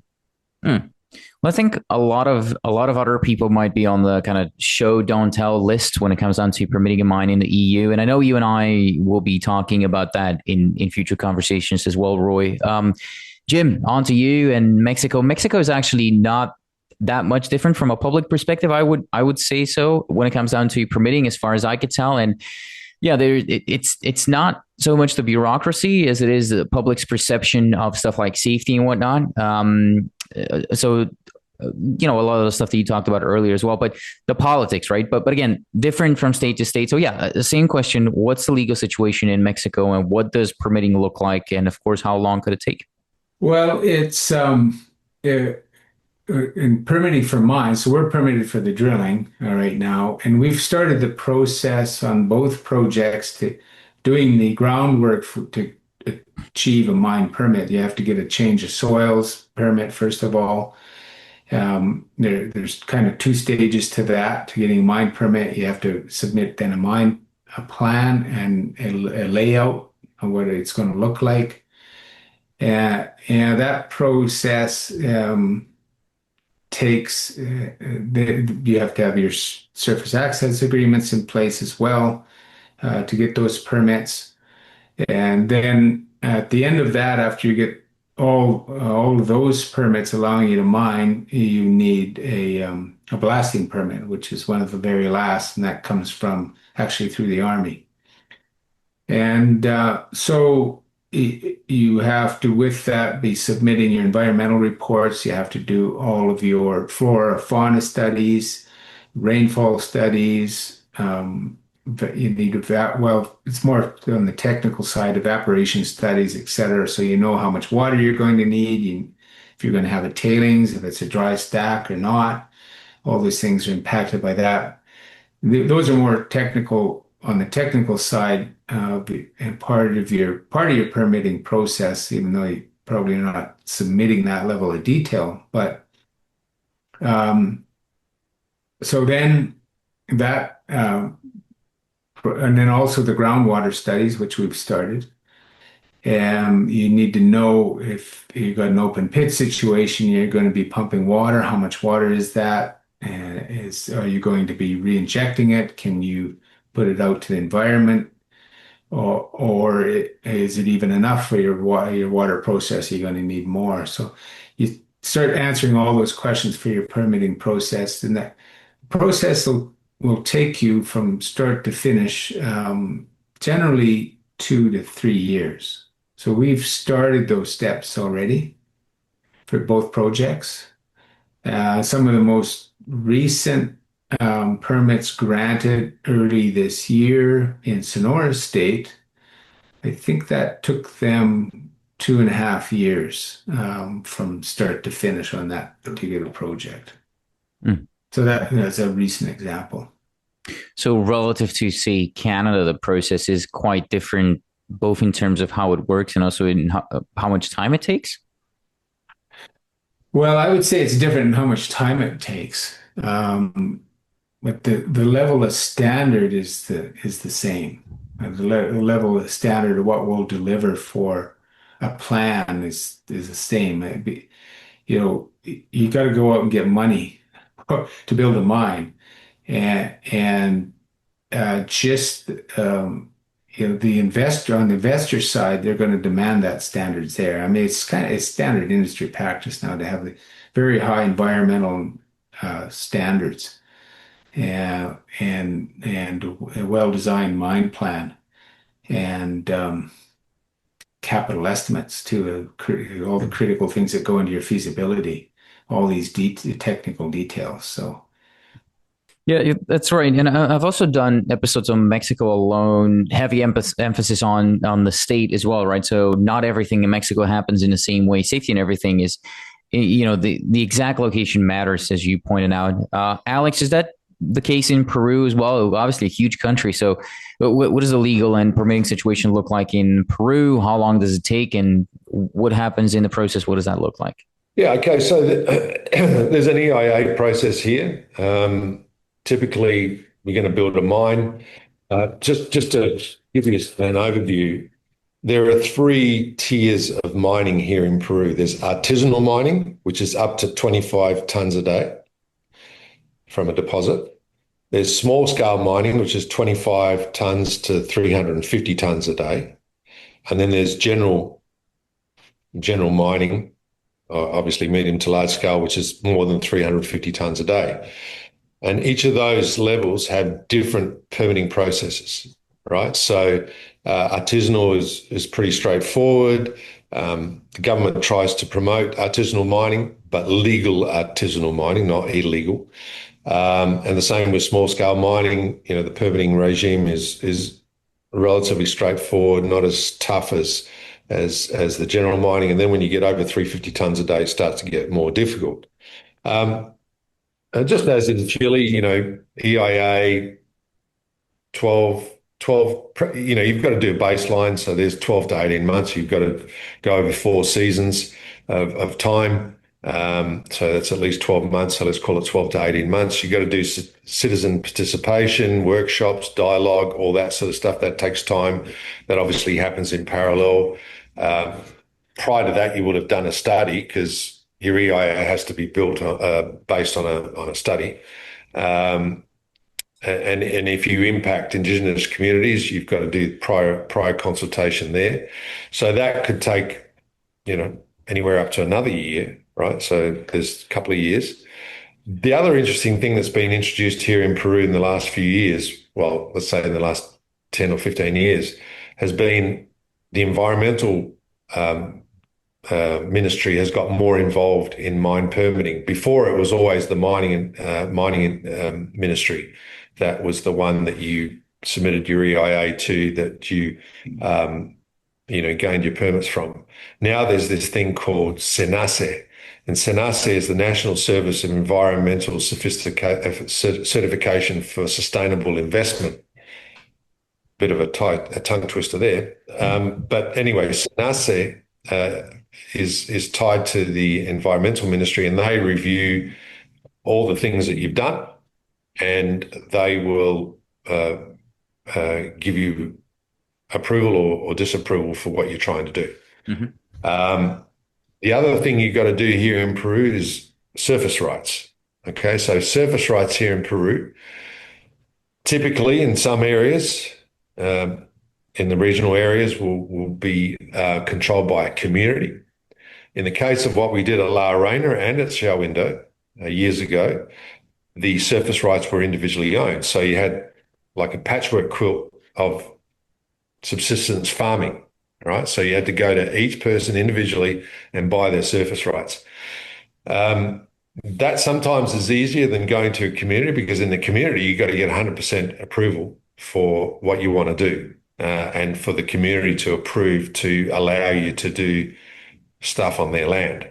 Whereas if you're buying surface rights from a small property owner, a couple of hectares here, 3 hectares there, 4 hectares there, it sometimes can be easier. And unless you get holdouts, and there were a few holdouts in respect to what we were doing at La Reina and Shaowindo, and we had to deal with those. And that's a special skill in doing that. So you've got to get your surface rights. In Chile, for example, a lot of the surface rights belong to the government, right? Where we are with Phoenix Gold, we've got an easement from the government to be able to operate the mine and its infrastructure where it is. Here in Peru, it's a little bit different. Water rights, you've got to get them approved, and then you've got to get archaeological clearance, because as you can imagine, the Andes, not only here in Peru, Chile, I'm sure up in Colombia as well, there are lots of archaeological sites, right? So you have to recover those. And you can see here behind me, there's a pot there that we rescued from La Reina. We did an archaeological dig, and that takes time because you've got to bring in independent experts. They've got to dig out all the stuff. That was the only remaining pot in entirety. Everything else was broken everywhere in the archaeological dig that went back 2,000 years. That's 2,000 years old, that pot. So it's before pre-Inca. But anyway, you have to do all that, get the clearance, archaeological clearance, and so you're talking 2-3 years really after you've got a feasibility study completed for getting a project off the ground. And where we are with Condestable at the moment, we're going through a modification of EIA. That's a little bit easier. You still got to produce a tech report. You've got to do citizen participation, and you've got to submit to SENACE. But it's a process that was started by Southern Peaks Mining, the company that we bought, who owned Condestable. They started this process about beginning of last year. So we're expecting approval anytime in the next couple of months. So it's about an 18-month process to get a modification approved. And typically, modifications are easier because you're already doing stuff, you're already impacting the environment, you've already got a track record where you are, and so it becomes a little bit easier than going for a fresh EIA. Almost done here, gentlemen. One letter. It's the letter E typically stands for environment, but I'm flipping it to geological environment, not because I don't care about the environment. Obviously, I wake up thinking mostly about that, naturally, nothing else. But we already kind of covered that with we talking about water and permitting, of course, and the locals. ESG is kind of part of mining's DNA, even without us having to call it that or without it being shoved down our throats, but the different topic, don't get me started. So yeah, E for me here is going to become GE, geological environment, and I'll keep going with, Alex, I'll keep going with you because the geological environment of Peru is obviously widely different, but where your mind is, talk to me about that specifically, and why is that the right place for hopefully an operation that goes on for longer than what is currently on the books for you as LOM. So I guess you're going to need to discover more, but yeah, what are you looking for? Why is that part of Peru specifically right for this type of geology? Well, we're in a famous iron oxide copper gold belt in Peru, which runs all the way from Lima south and into Chile, right? So the iron oxide copper gold belt goes into Chile, and there's several iron oxide copper gold mines in Chile in operation today. In Peru, there's only 2 iron oxide copper gold mines in production. That's Condestable, which belongs to us, and Mina Justa, which belongs to a joint venture between Minsur and the Angelini Group, which is a family conglomerate from Chile. So there are a lot of juniors exploring in this iron oxide copper gold belt in Peru. A lot of juniors getting sniffs, et cetera, but there's only 2 mines that have come into production. And so the other thing is we've inherited 45,000 hectares of ground that's been virtually unexplored at Condestable. So what we've started is a very modern exploration plan at Condestable, starting with geophysics. We've been doing drone geophysics lately. That's nearly finished, and we should have the results of that soon. What that should do is hopefully identify like targets to Condestable on the property that we may look at doing some more advanced exploration on. But yeah, I mean it's a very prolific belt. There's a lot of showings along that belt, but it's all about who can bring them into production. And since acquiring Condestable, we've had a lot of inbounds from other companies about wanting to visit Condestable, wanting to see why it exists, how the geology has been put together at Condestable, series of mantos, high-grade feeders, etc. And so we're opening up the doors and helping junior companies, because we're happy to do so, letting them come visit the project, go underground, have a look at what it is that's controlling the mineralization at Condestable. So it helps them with their exploration, ideas for some of their projects, outside of the area where Condestable is.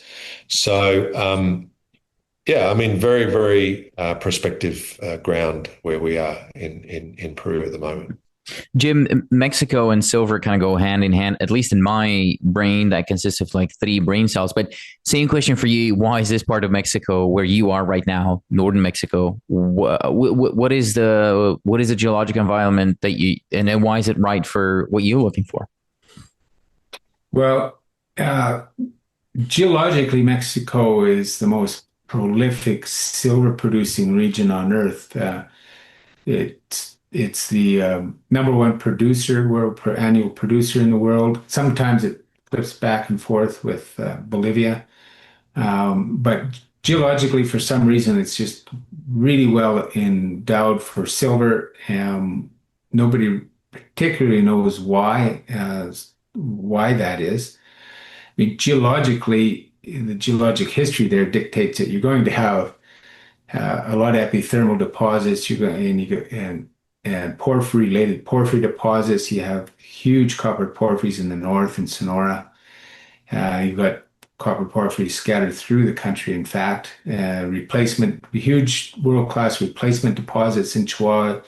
Chihuahua hosts some of the biggest so-called CRD deposits in the world, and Nica and Santa Eulalia is the prime examples. Then the Parral district, where we're at with the La Higuera project, is produced nearly 1 billion ounces of silver historically and still producing today. And just an incredible district. That's a district where once you get into production, if you've got a good land package, you're just replacing your reserves year after year after year. So just incredible mineral wealth there in Chihuahua and some of the best and biggest deposits in terms of silver deposits in the country are in that state along that basically Sierra Madre trend. And Columba is on the northern extension of that. And it's an epithermal vein system, but nevertheless, like La Higuera is, just a very geologically very, very productive region. And there's lots of reasons for that. Geologically, if you're just to look at the terrain and let's say there were no discoveries there yet, you'd look at that geologic terrain and you'd say, yeah, you ought to be finding some of these style deposits there. It'd be a good place to look. And I would say that history has proven that point. Another interesting thing I should mention about Mexico is the sort of the human infrastructure and data infrastructure that exists there. So because of the long mining history across the country, you've got quite a large mining culture in universities, education system for all aspects of mining, the miners, the underground miners, the open pit miners, the engineers, metallurgists, and the biologists, everything else in Mexico.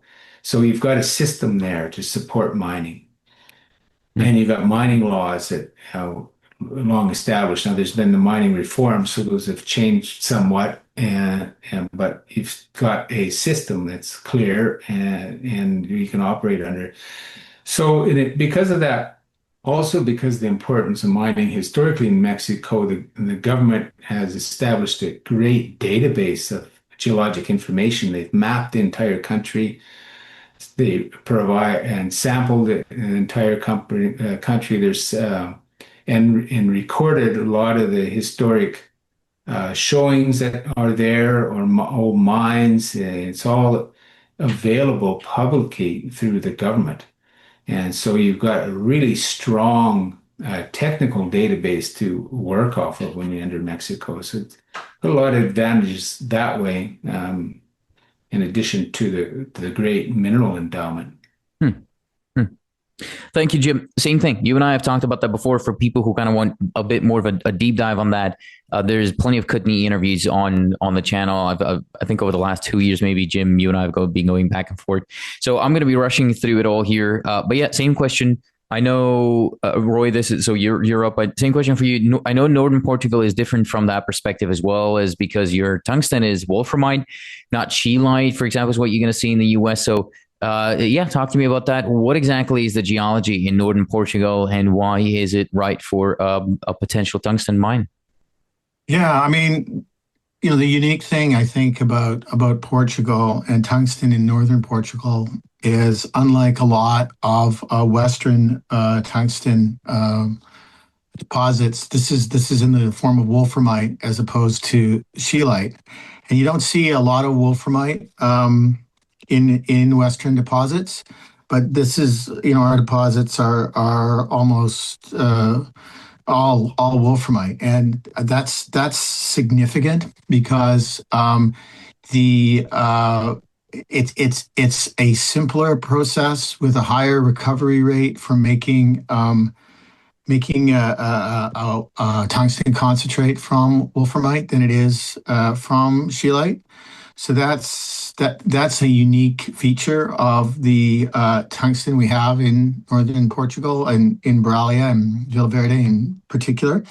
I would add to that uniqueness in our particular situation that what we're mining is we're not chasing veins like a lot of other projects are, and trying to follow those on as best we can.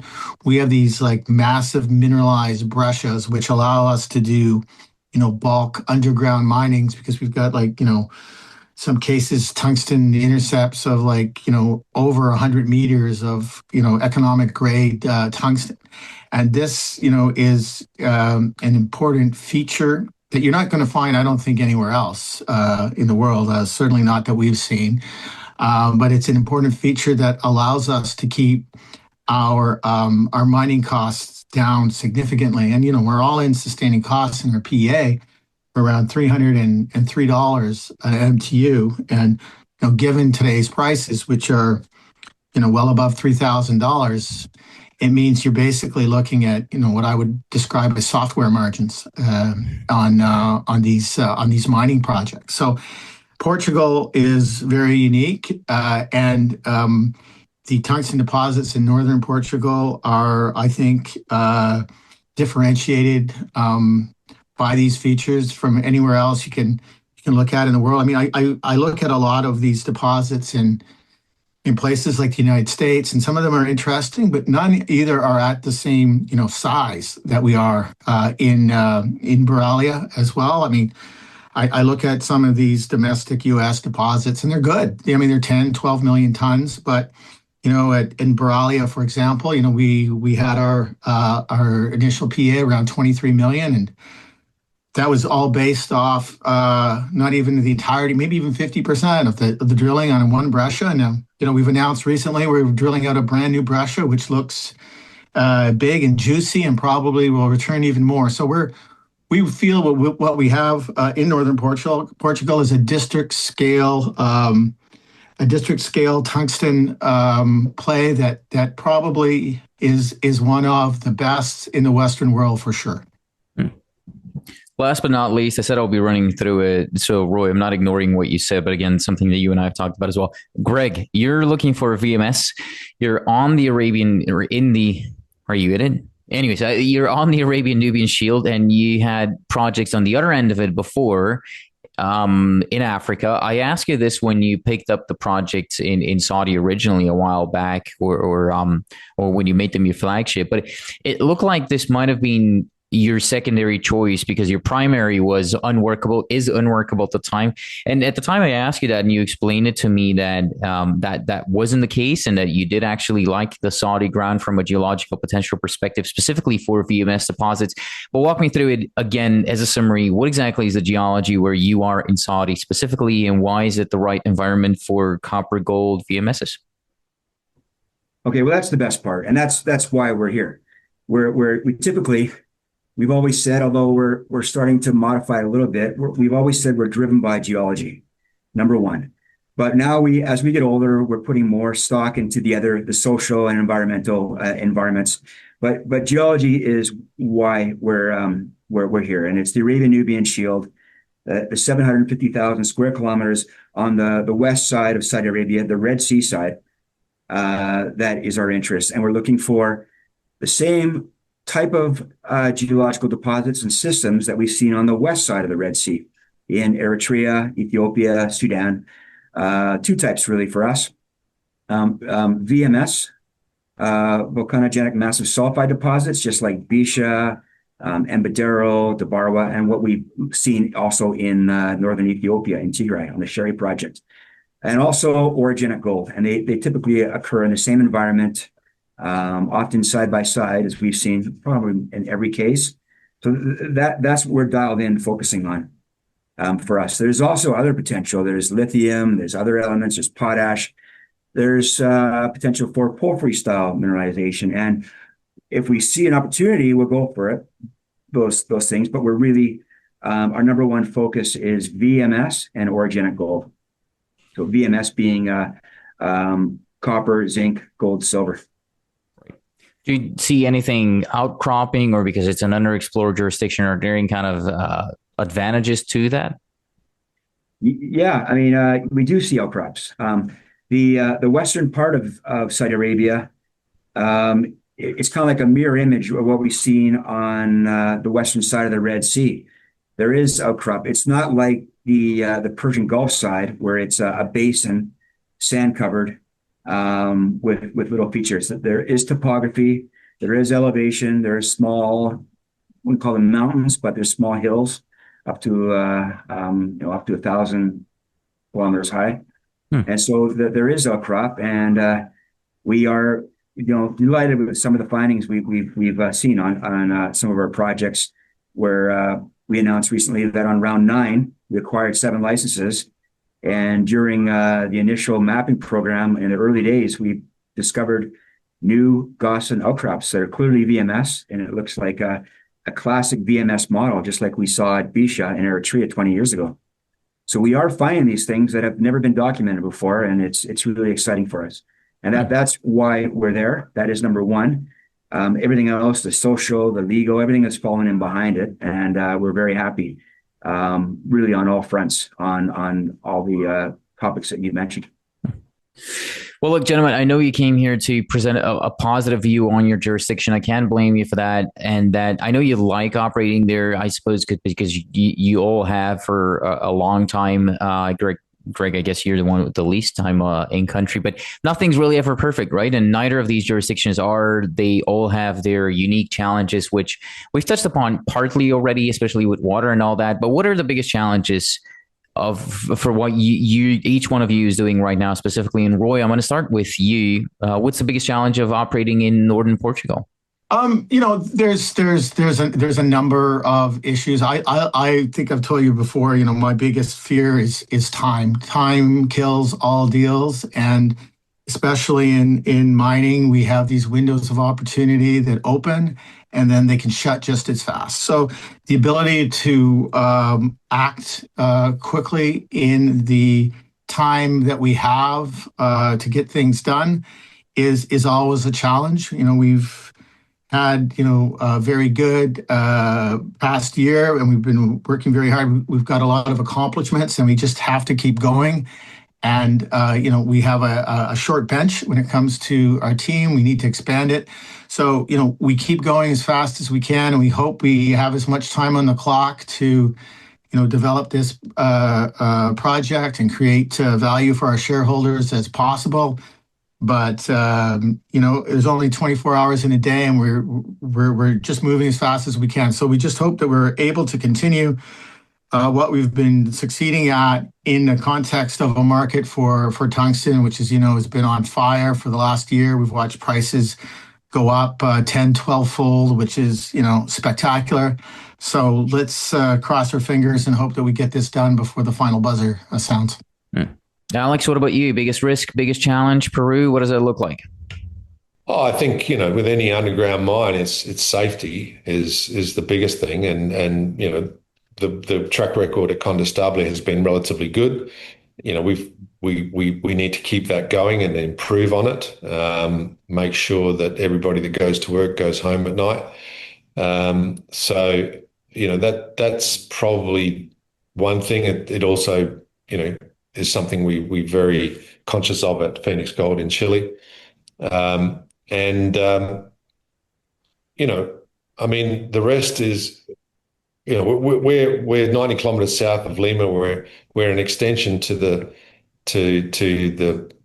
urban sprawl of Lima. So, we're not impacting rural communities, but we are impacting beach communities because we're 5 kilometers from the sea, and there's a big beach community in Peru all along the coast from Lima down all the way to Paracas, which is a couple of 100 kilometers south of Lima.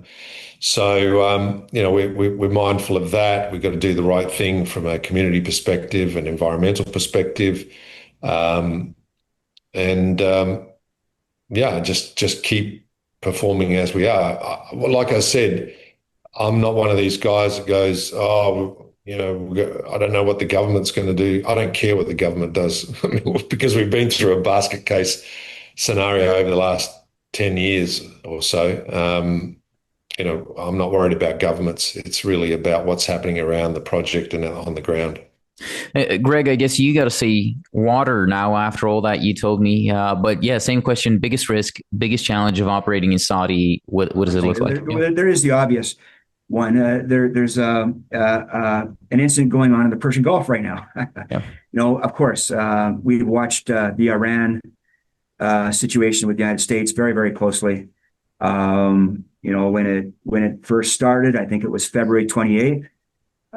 We talked to our country manager. We consulted with our embassy, our Canadian embassy. We made a decision. We also have security advisors, and we got to do another round of an assessment on our behalf, our team, our employees, to make sure everybody is safe. And it's deemed that our risk is minimal. We're on the west side of Saudi Arabia, so we're geographically removed from the Persian Gulf, and there's been no real effect. There's been a bit of perception. I think, while it's actually happened to all juniors in March, April, I think it slowed the volume down a little bit, but it hasn't slowed us down one at all. We've been full speed ahead. And then last but not least, Jim, we talked about politics and all that, which I often see being brought up when it comes down to the challenges of mining and exploration in Mexico. But yeah, same. What do you experience as the biggest risks and the biggest challenges in Mexico right now? Well, it's very strong jurisdiction to be in, so risks are lower than in many parts of the country. I think politically in Mexico there's always some risk there. There's been a huge shift, which is from the previous 6 years of administration, which is very positive. But you always worry about what direction that's going to take. Generally, when you look across the world, that regulatory environment is just tightening and tightening. Now, there's been some shift, a lot of talk, certainly positive talk, but recently because of the recognition of the value of critical minerals and that you really need. The country has an endowment of minerals. They really need to develop them to secure that supply chain. So there's been a positive shift that way. So that's always a concern. I mean, the time looking over history, it's just taken longer and longer to get permission and permitting done, and so that's always a worry. You can't really control that. You work within it, and so on a I guess that's a political aspect. That's a worrying factor. I think that was your question, right? Well, gentlemen, we ended up on the most annoying note of the date. I promised not to keep you too long, and I actually didn't keep that promise. This was longer than I expected, but I blame it on the answers being too long, at least to make my life easier. But yeah, no jokes aside, I do appreciate all the detail. Thank you all so much for being here. I know I'll be seeing each one of you soon for a deep dive on each one of the companies. But for now, that's it. I'm all out of questions for people watching or listening. Wherever I'm forgetting to ask in these things, there's something else you would want to see added to the frameworks, let me know, and I will definitely add it. Gentlemen, yeah, that's it. Thank you so much for doing this.